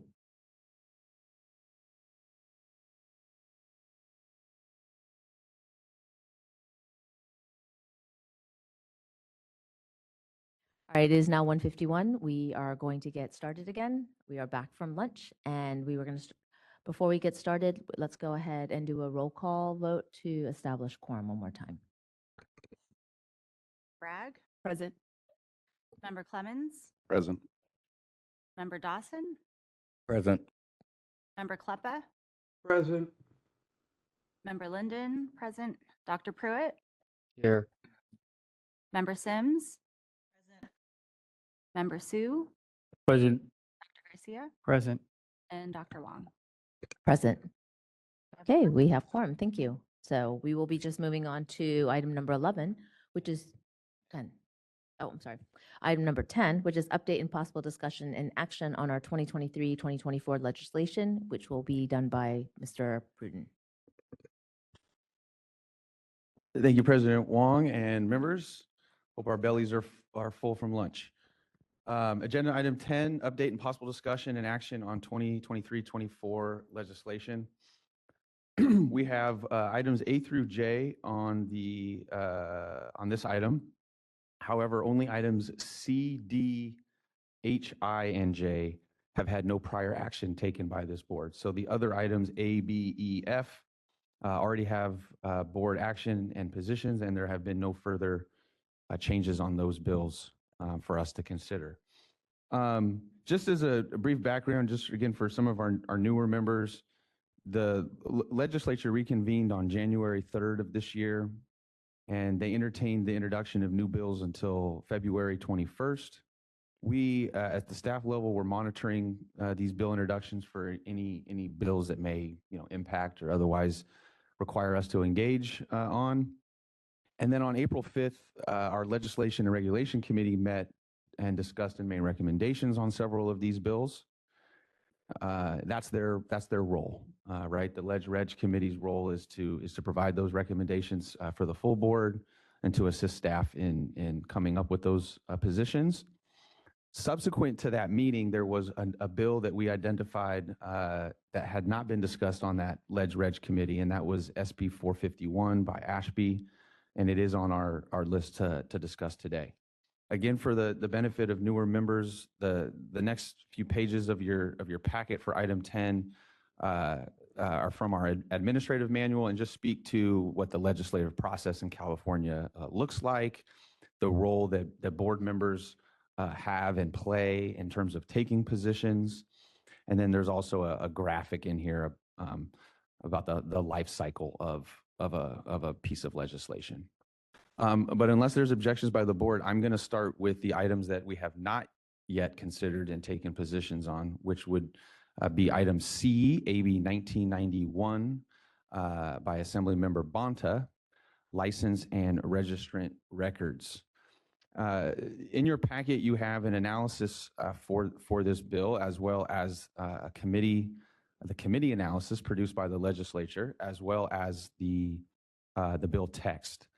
The committee recommendation from our April 5th Reg Committee was a neutral position.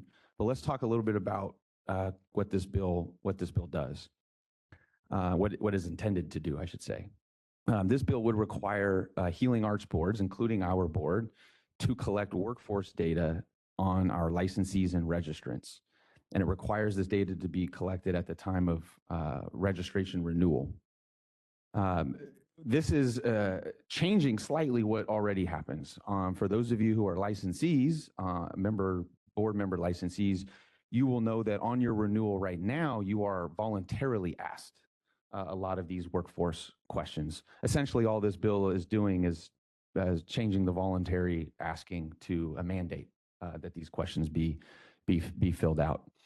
In your packet, it specifies the information that is collected. Again, it's demographic information, but also workforce.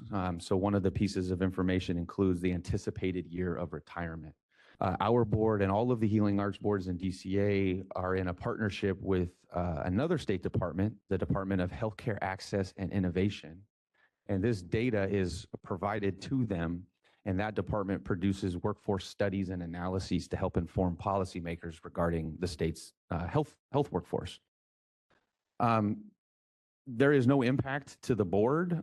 Should this bill become law, we would be working with DCA, as would the other boards, to make process changes in terms of IT and other business process changes to now make these questions required to be answered on the renewal.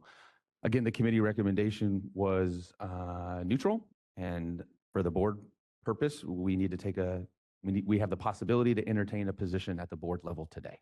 So happy to take questions and comments from the members, and also happy to entertain a motion on AB 1991.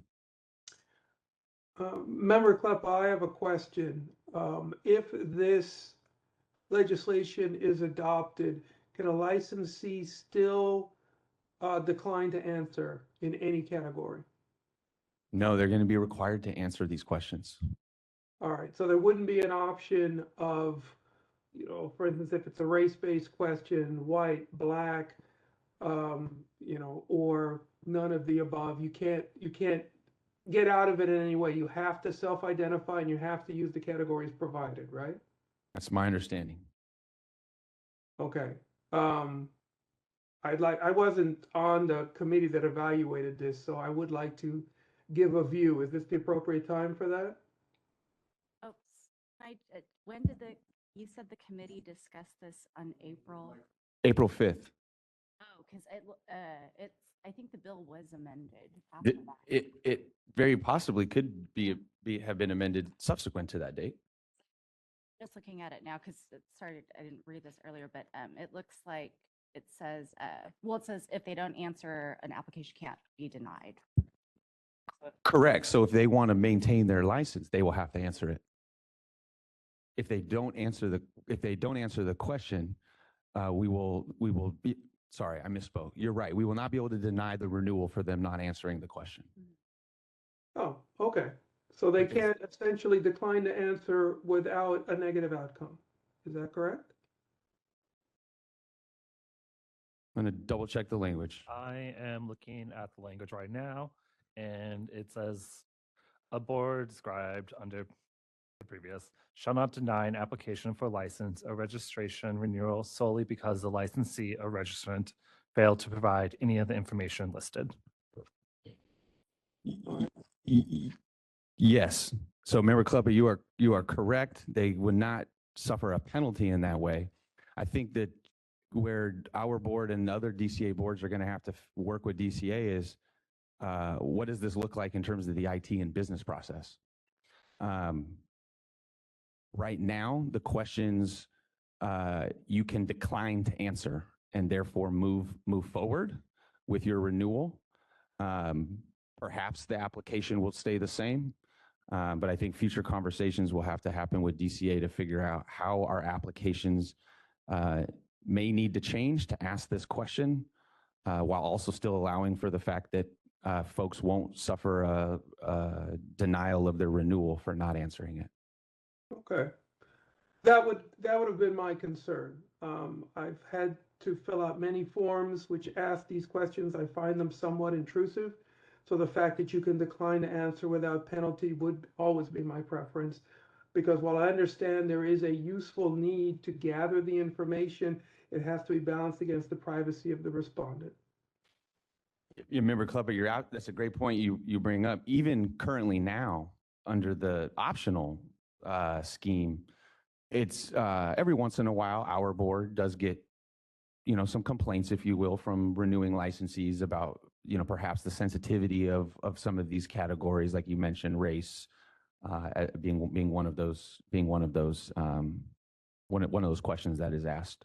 So that's certainly possible that would continue or even increase moving forward. All right, that was my only concern. If, as it seems, it can be configured in a way where someone is not pressured into or required to respond if they feel their privacy is being invaded, then I would have no objection if they simply just trying to, I guess, gather the information if possible, but yet not penalize someone for not providing it. To me, it doesn't really change very much. So a neutral response would then be appropriate here. But unless I'm misunderstanding the situation. No, I think you're correct, and I appreciate you and member Linden. Again, the bill was amended subsequent to our committee discussion. So thank you for that.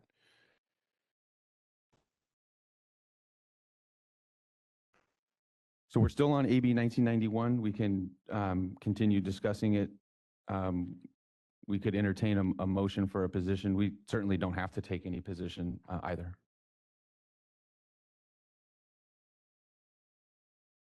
Or other choices? Or Yeah, the board, in terms of positions, the board has, the question was what type of positions may we take?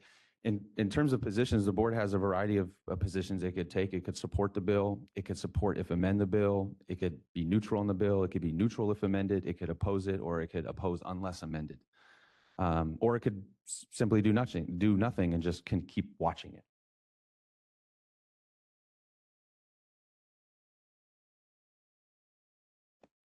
Well, my thought would be either neutrality or keep watching, because it doesn't seem to be effectively changing the rule in any important way. So either a neutral position or no position, to me, would seem the most, the best response.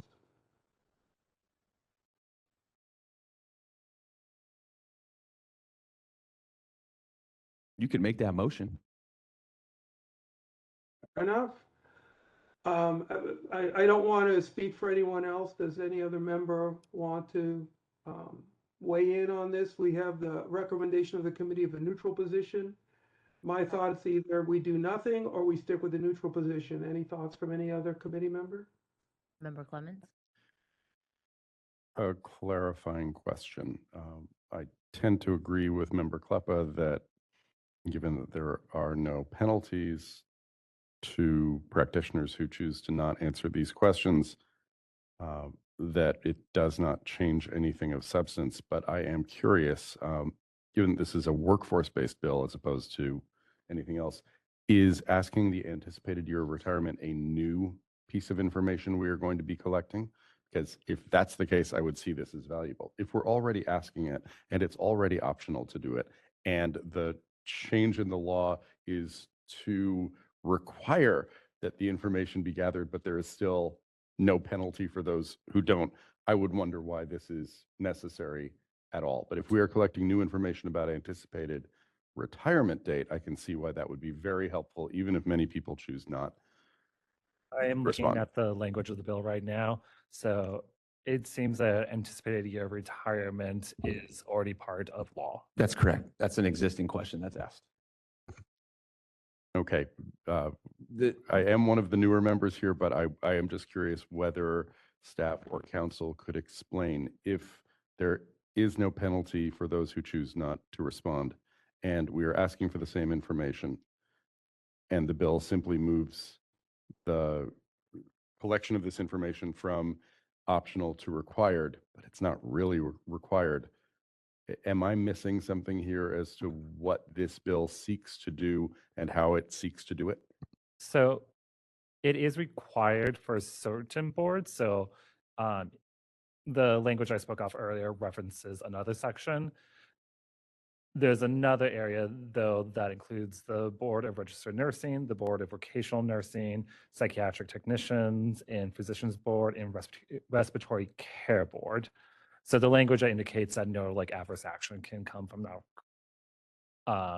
for failing to provide that information wouldn't apply to those boards. So while it is required for all boards to collect information, unless you're one of the boards I just listed off, there's no adverse action that would happen.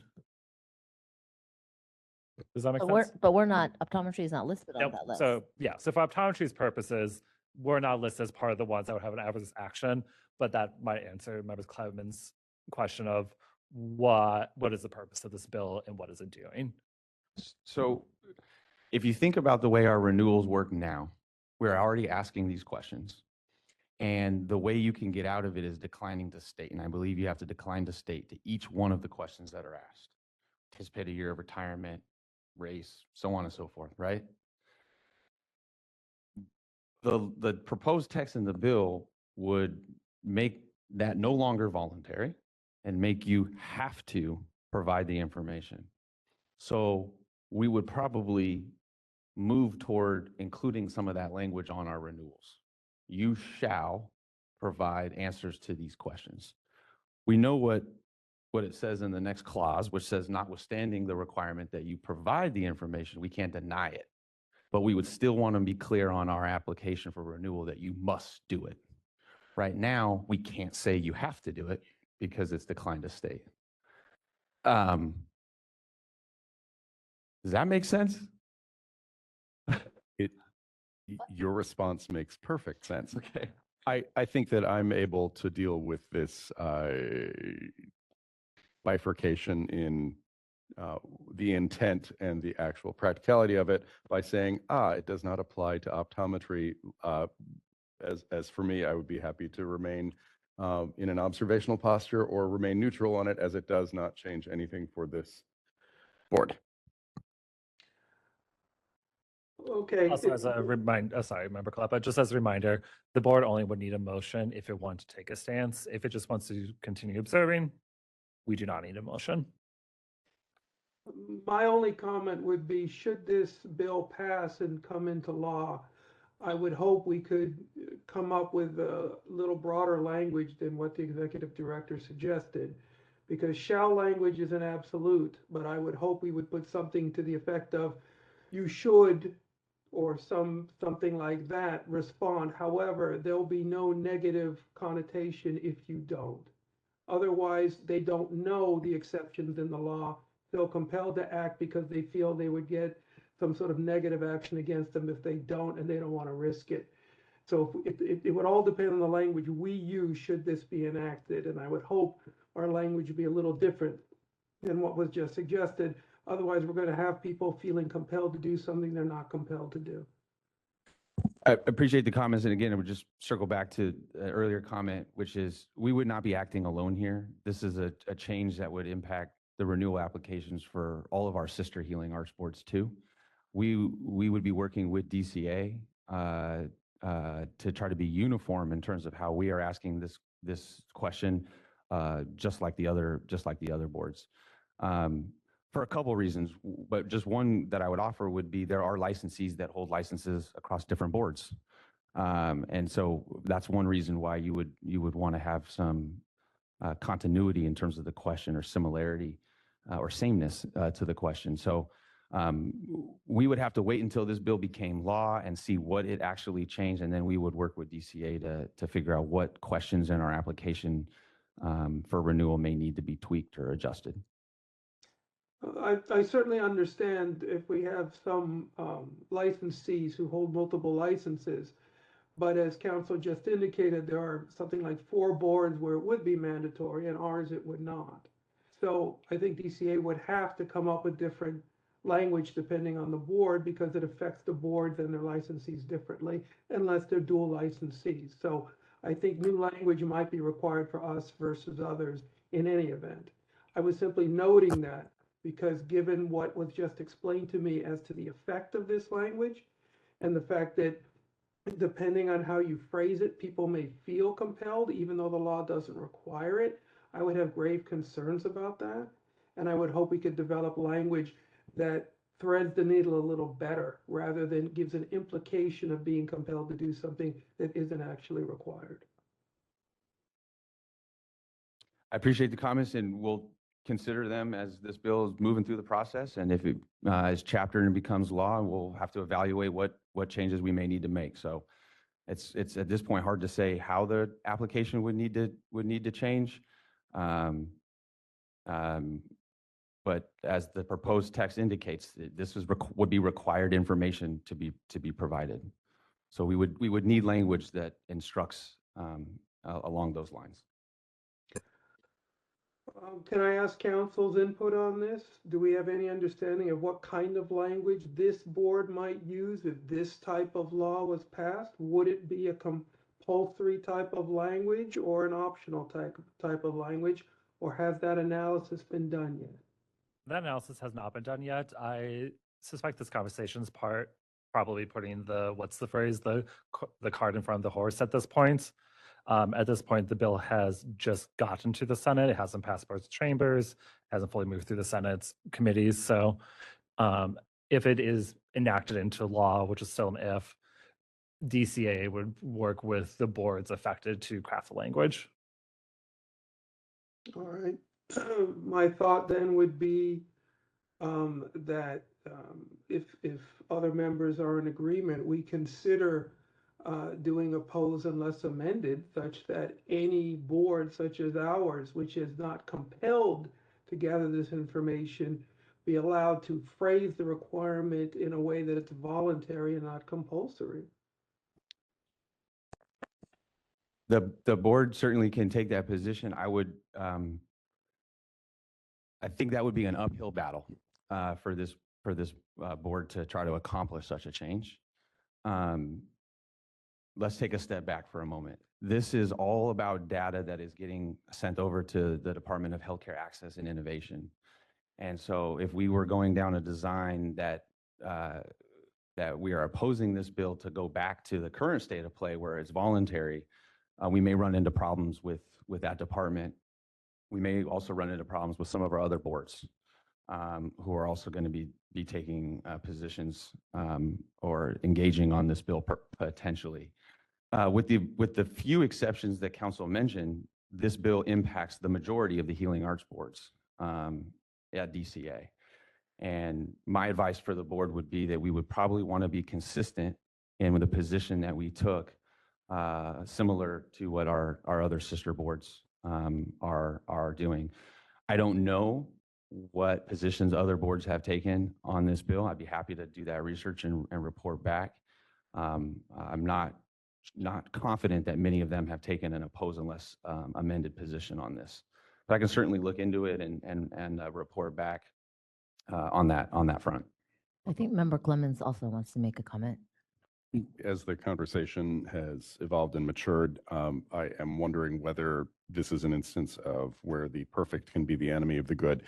The data collection and handling within DCA ideally should be uniform.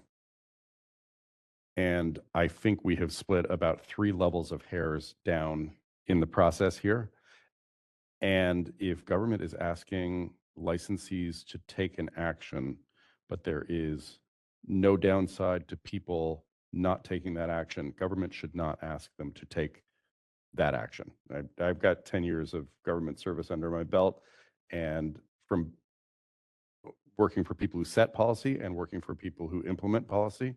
And I believe we are creating a situation, if this bill goes through, with differing penalties or lack of penalties for different agencies under a master agency. I think we are creating ourselves an enormous amount of work. So I would actually propose that the leadership of DCA and its member agencies talk about what all of them would like to do and have it be uniform, whether there are penalties for everyone who does not present this aggregated information, which according to the law cannot be used individually to identify any person, but gives workforce information over the long run and demographic information, which can be helpful to reach out to underserved communities.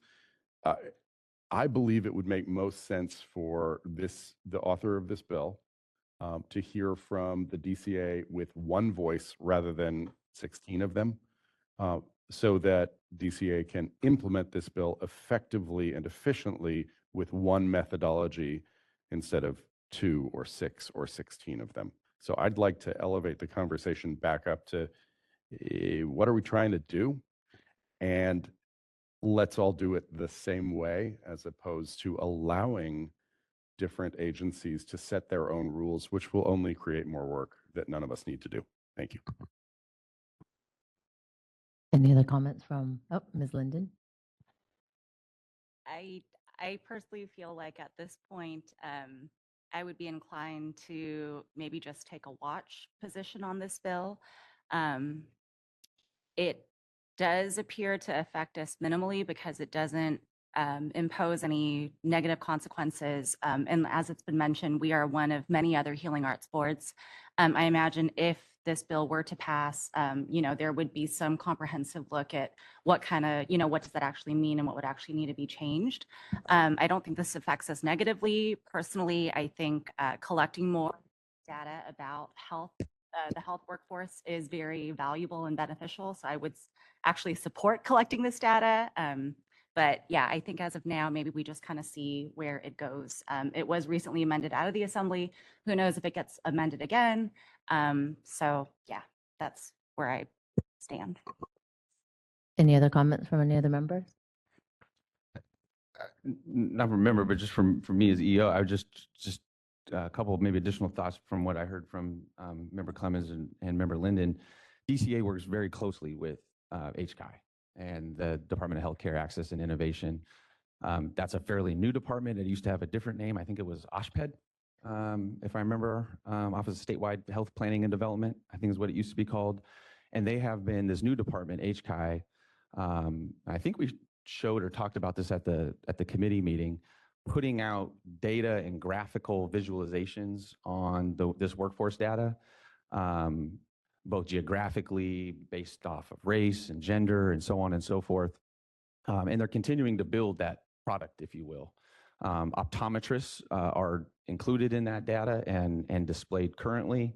Opticians are not yet, but are anticipated to be included in future updates. So just as an example of the work that is ongoing, DCA works very closely with HCI and continues to do so. There's quarterly meetings that happen, as I understand it, or frequent meetings that happen with DCA and HCI. I've participated in a few of them in the past where HCI has kind of walked us through their data and their graphics and what they're doing. So I think this bill is an effort that's consistent with that collaboration and that work that's been ongoing. There's also been conversation about whether workforce data might in the future be expanded to the non-healing arts boards. So I think to the points that we've been talking about, these are fluid, ongoing conversations, and maybe it does make sense to just watch it at this point. Does anybody else have any comments? I'm not sure if we have a motion or a second yet. We can wait to take public comment to the end of item 10. Okay. Well, since I'm going to suggest, I'm not going to propose a motion, I'm going to suggest that since this bill is still in the early stages, I think it might be a good idea to have staff and Greg have you look and see what the other healing boards are thinking, and then maybe we bring this back to the table in August and we can kind of see what the general stance is for that. So at this point, I would suggest just we watch it and we don't take a position. Does anyone have another preference or another suggestion? I'm getting a lot of shaking heads. So for all of our members that are online, we currently are going to just watch it here. Do any of you have a different opinion?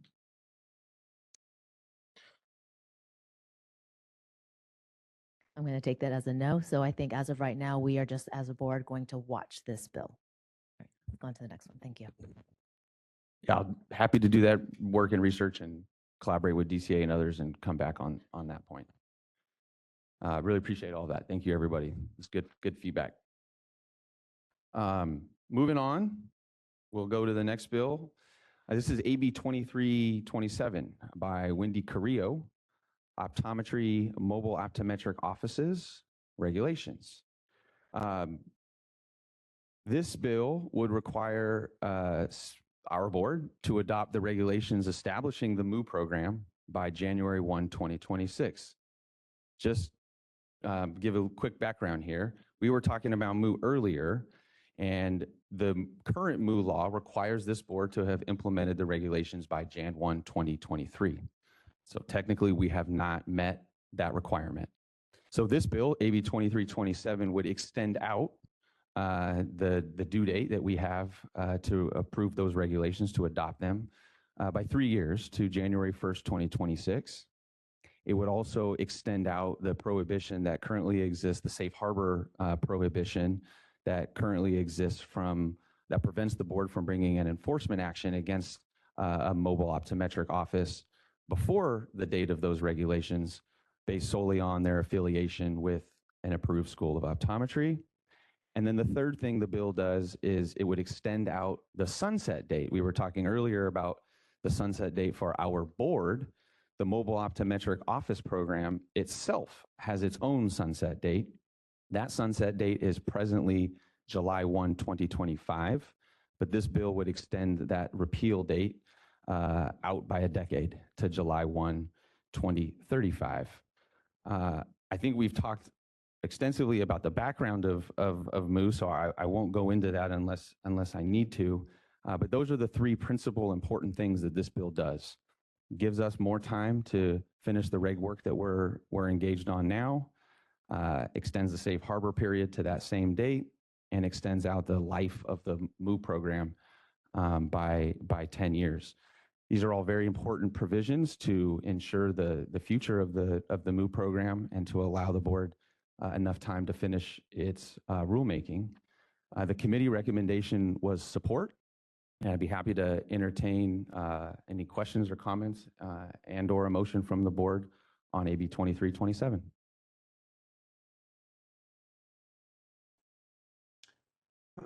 Member Kleppa, given the prior presentations on this subject, it seems like a good motion to adopt and move forward with, in my opinion.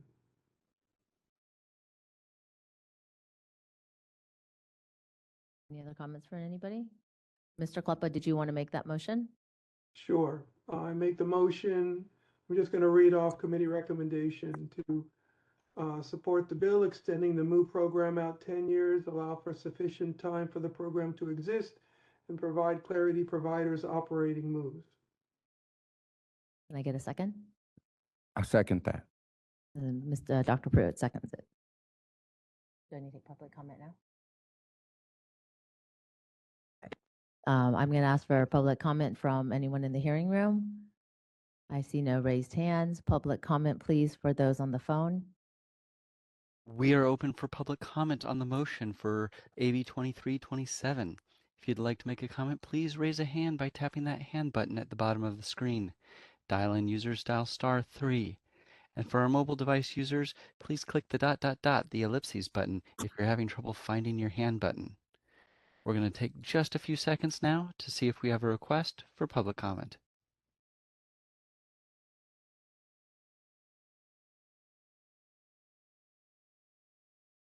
Seeing no request for public comment, do you wish to continue with the motion?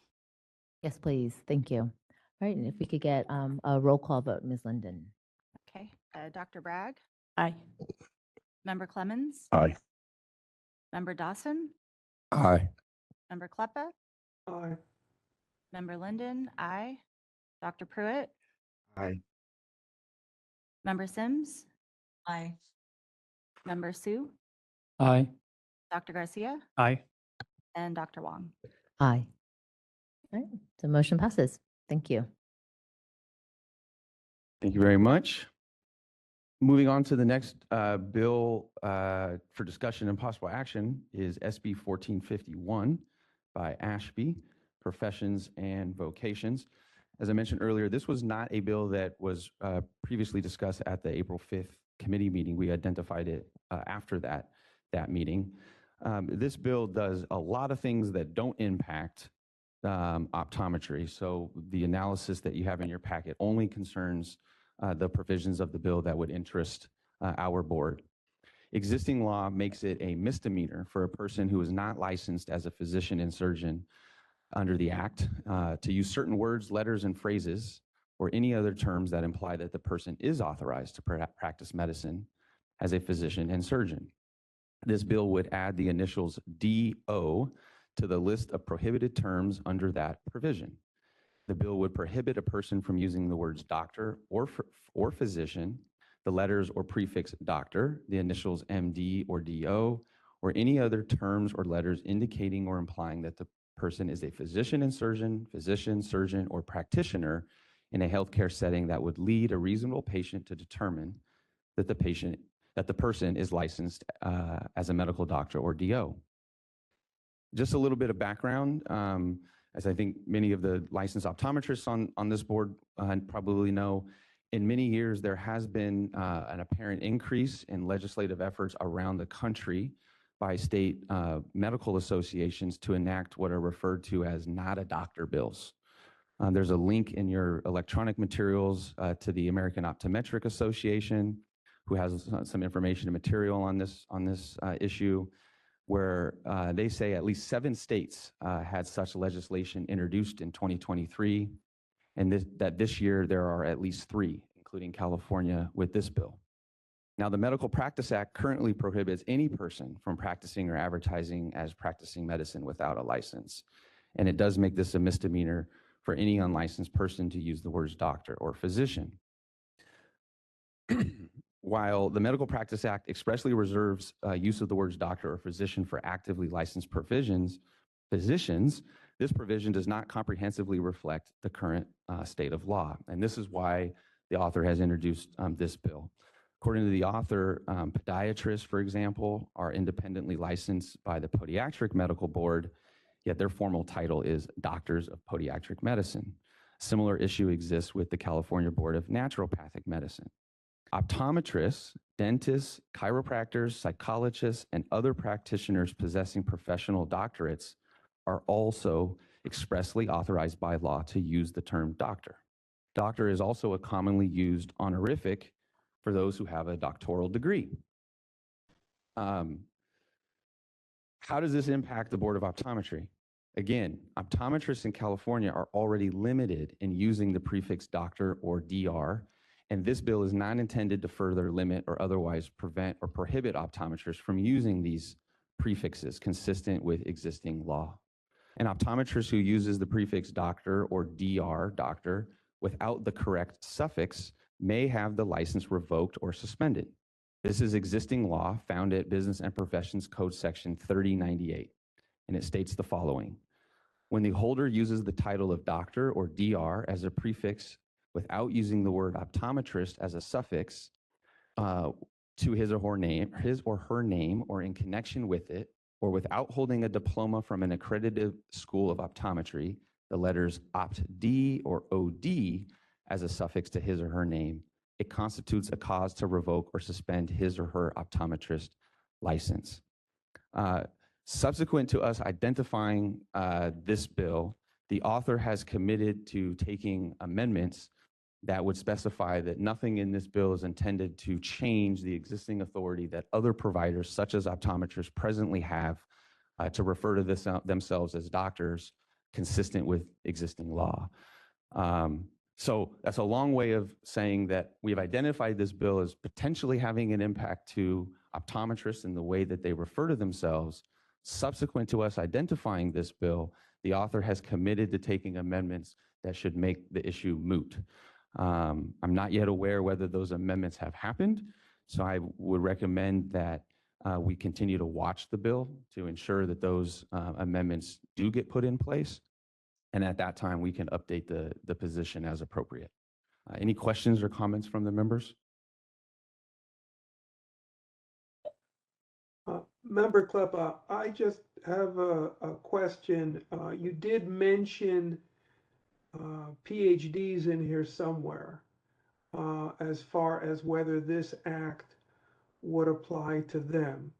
And how does this act shake out in that regard? Because it wasn't clear to me exactly how this act might or may not affect that individual. I don't think that this bill is intended to impact those who have doctoral degrees, a PhD in political science, for example. I'm not aware of any specific laws, practice acts, title protection that a a doctor of political science holds under the law. So I don't believe that SB 1451 is intended at all to impact those folks.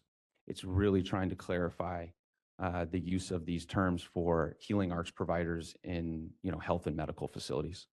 Okay, well then let's drill down a little bit into that area. If someone graduates from a university with a degree in optometry but doesn't get the license, would this affect their position and the terms they could use to describe themselves?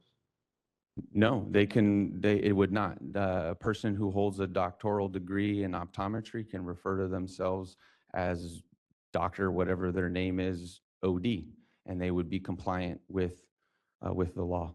Okay, thank you. Just curious.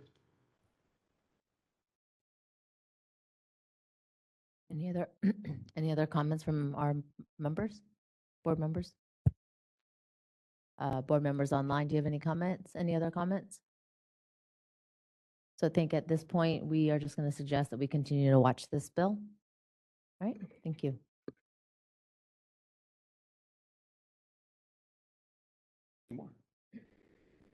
All right, we have two more. The next bill is SB 1468.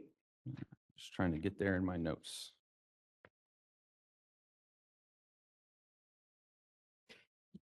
All right, SB 1468 by Ochoa, Bowe, and Roth, Healing Arts Board's informational and educational materials for prescribers of narcotics, federal 3-day rule. The author reason for this bill is to increase education and engagement among providers around how to confidently manage patients with opioid use disorder. This bill would require our board, the medical board, the dental board, the podiatric medical board, the veterinary medical board, the board of naturopathic medicine, and the board of registered nursing to develop and annually disseminate via the email address on file for each licensee informational and educational material regarding the 3-day rule, and would require the Medical Board of California to annually disseminate the material to acute care hospitals. The bill would also require the informational and educational material to be posted on each board's website. Let's talk about a little background about what the federal 3-day rule is. Under existing federal regulations, a practitioner is authorized to dispense narcotic drugs to a person for the purpose of initiating maintenance treatment or detoxification treatment, or both, even if that practitioner is not registered with the Federal Drug Enforcement Administration as a treatment program. Prior to August 2023, a limitation on this regulation included that, quote, not more than 1 day's medication may be administered to the person or for the person's use at one time. Such emergency treatment may be carried out for not more than 3 days and may not be renewed or extended. This became known as the 3-day rule. In December 2020, the President of the United States signed into law a bill directing the Attorney General to revise the 3-day rule to allow for practitioners to dispense a 3-day supply of narcotic drugs to one person for their one-time use for the purpose of initiating maintenance treatment or detoxification. The new rule became final on August 8th of 2023, and we've linked to it in the virtual materials. The purpose of the federal rule prior to the changes in 2023 were to allow the practitioner flexibility in emergency situations when confronted with a patient undergoing withdrawal. The drug commonly used in these situations is buprenorphine. I've gotten way better at saying that word. Sold under brand names Subutex and Suboxolone. And in those cases, it would not be practical to require practitioners to obtain a separate DEA registration as a narcotic treatment program. The exception in the law allowed for the practitioner to provide relief from these withdrawal symptoms while arranging care in a treatment program. Prior to August 2023, the 3-day rule meant that only 1 day's treatment could be provided for up to 3 days. Often presenting to emergency departments, patients would receive a 1-day supply of medicine and then would have to return to the emergency department to receive more medicine while they waited to be placed in treatment. The change to allowing 3 days to be dispensed at one time will mean the patient can make only one emergency room visit and return home with a 2-day supply while they wait for treatment. How does this bill impact the board? The bill requires the board to develop informational and education material regarding the 3-day rule and to disseminate it to licensees annually via the email address on file, as well as posting it on the website. The bill has a specific definition for prescriber, and this definition includes our optometrist licensees because it is defined to be a person authorized to write or issue a prescription pursuant to Health and Safety Code Section 11150. That code section provides that no person other than specified healing arts providers, including optometrists, shall write or issue a prescription.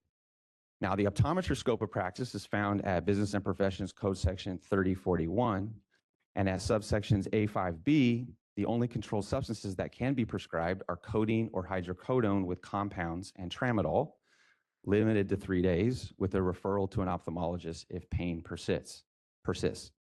Buprenorphine is not one of these drugs, but it is commonly dispensed in emergency rooms where patients present with withdrawal symptoms. It may not be common for an optometrist to see these situations or patients at all. However, some optometrists may be working in medical or health facilities or be in community or other public health clinics where these situations may be more common. Staff is unsure the impact these broader policy changes have on the field of optometry, and so we took this to the committee in April for a discussion, and this has informed much of our analysis.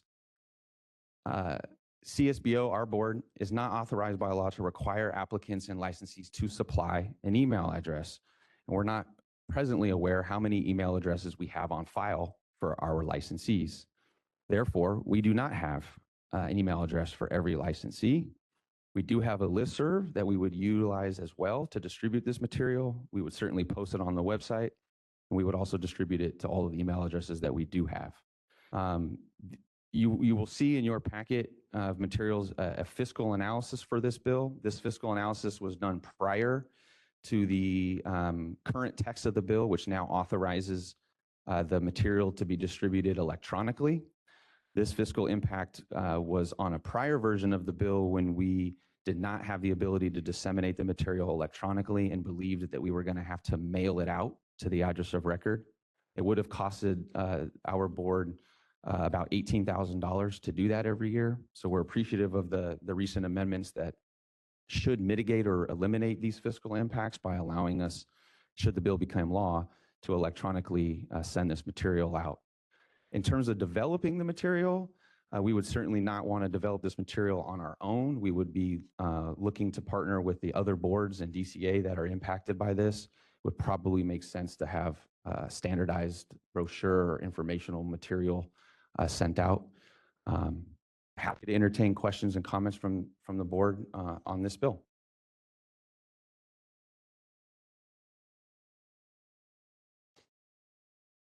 So there's no comments in the room. Are there any comments from the members online?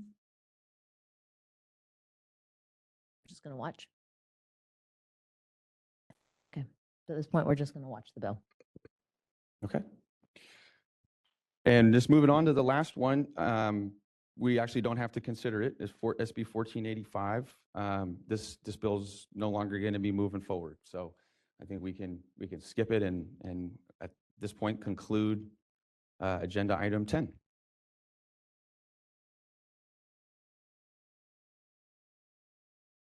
Thank you. So I'm going to ask for public comment from members in the hearing room, from the public. There are no comments from the hearing room. Are there any comments from the public on the phone?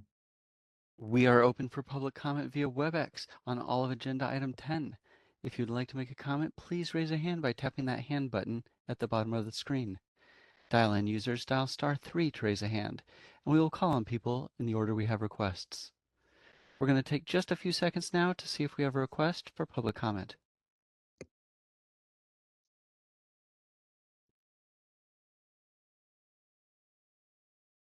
Seeing no request for public comment, do you wish to continue with the agenda? Yes, please. Thank you. Okay. We are now going to move on to item number 12, which is our closed session. Oh, I'm sorry. Item number 11, which is future agenda items. Are there any items the members wish to bring up for discussions as a future agenda item? Member Kleppa, I don't know if it should be an agenda item or just a general request. We've talked at prior meetings about possibly scheduling a tour of an optometry school at some point during the period we hold a meeting. I've heard from other members some positive response to that idea. I do hope we can still do that at some point.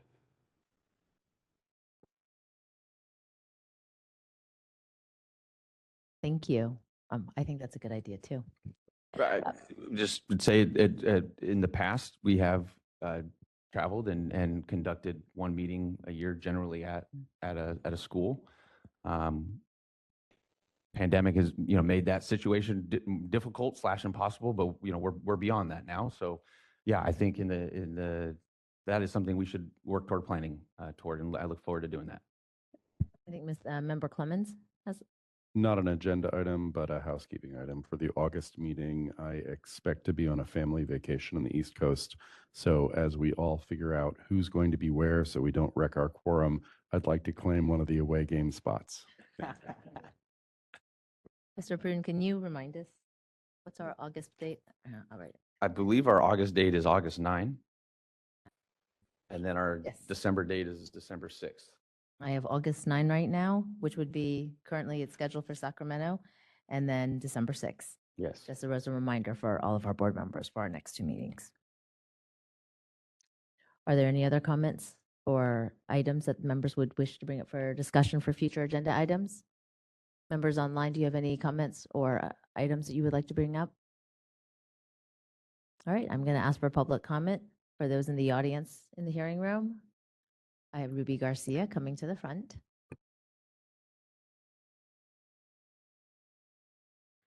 I don't know how this is a future agenda item, but we are building a museum in our, everyone who's involved. And I would love the board to have some history in our mock museum. 2 years from now, we actually want to open the actual museum. And as far as visiting a school, we are working on Sac City for the opticianry, but I do have open in Ventura County, a beautiful training center there. And up the street, there is a hotel, but this is Ventura County. And then I'm really glad that I heard a little bit about, there are continuing education for diversity training, because I notice as we are placing our apprentices, that there's got to be some more awareness. There seems to be some resistance when we're trying to bring in candidates with diversity background. And it's kind of saddened my heart for that to happen. So I am working with Channel Islands University, a couple of professors, to see how we can come up with some continuing education about that. Great, thank you.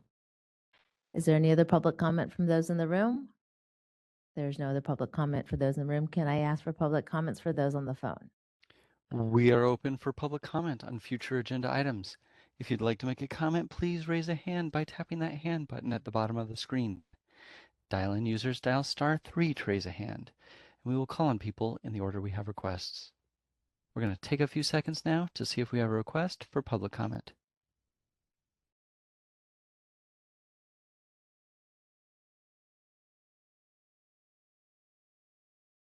Seeing no request for public comment, would you like to continue with the agenda? Thank you very much. I apologize, Member Sims. I believe you had your hand raised and you wanted to make a comment. Please go ahead. Hi, no worries. I was just going to comment that the presentation that we had today was really great. So maybe we can incorporate something like that again in the future, especially if we're dealing with maybe some legislation where we want to have a subject matter expert weigh in. So it was more of a comment rather than a future agenda item. Or I guess it's a comment with regard to a potential future agenda item. Thank you. All right, do we have any other comments from any of the board members? Just one. I like the idea of a meeting in Ventura because I could actually drive instead of fly. So I thought I would throw that one in there. Duly noted, Mr. Kluffa. Thank you. All right, so if we have no other comments, we are going to move to item number 12, which is our closed session. and we are going to adjourn from closed session. So there will be no more public part of this meeting. So item number 12, closed session. Thank you, everybody, for being here today.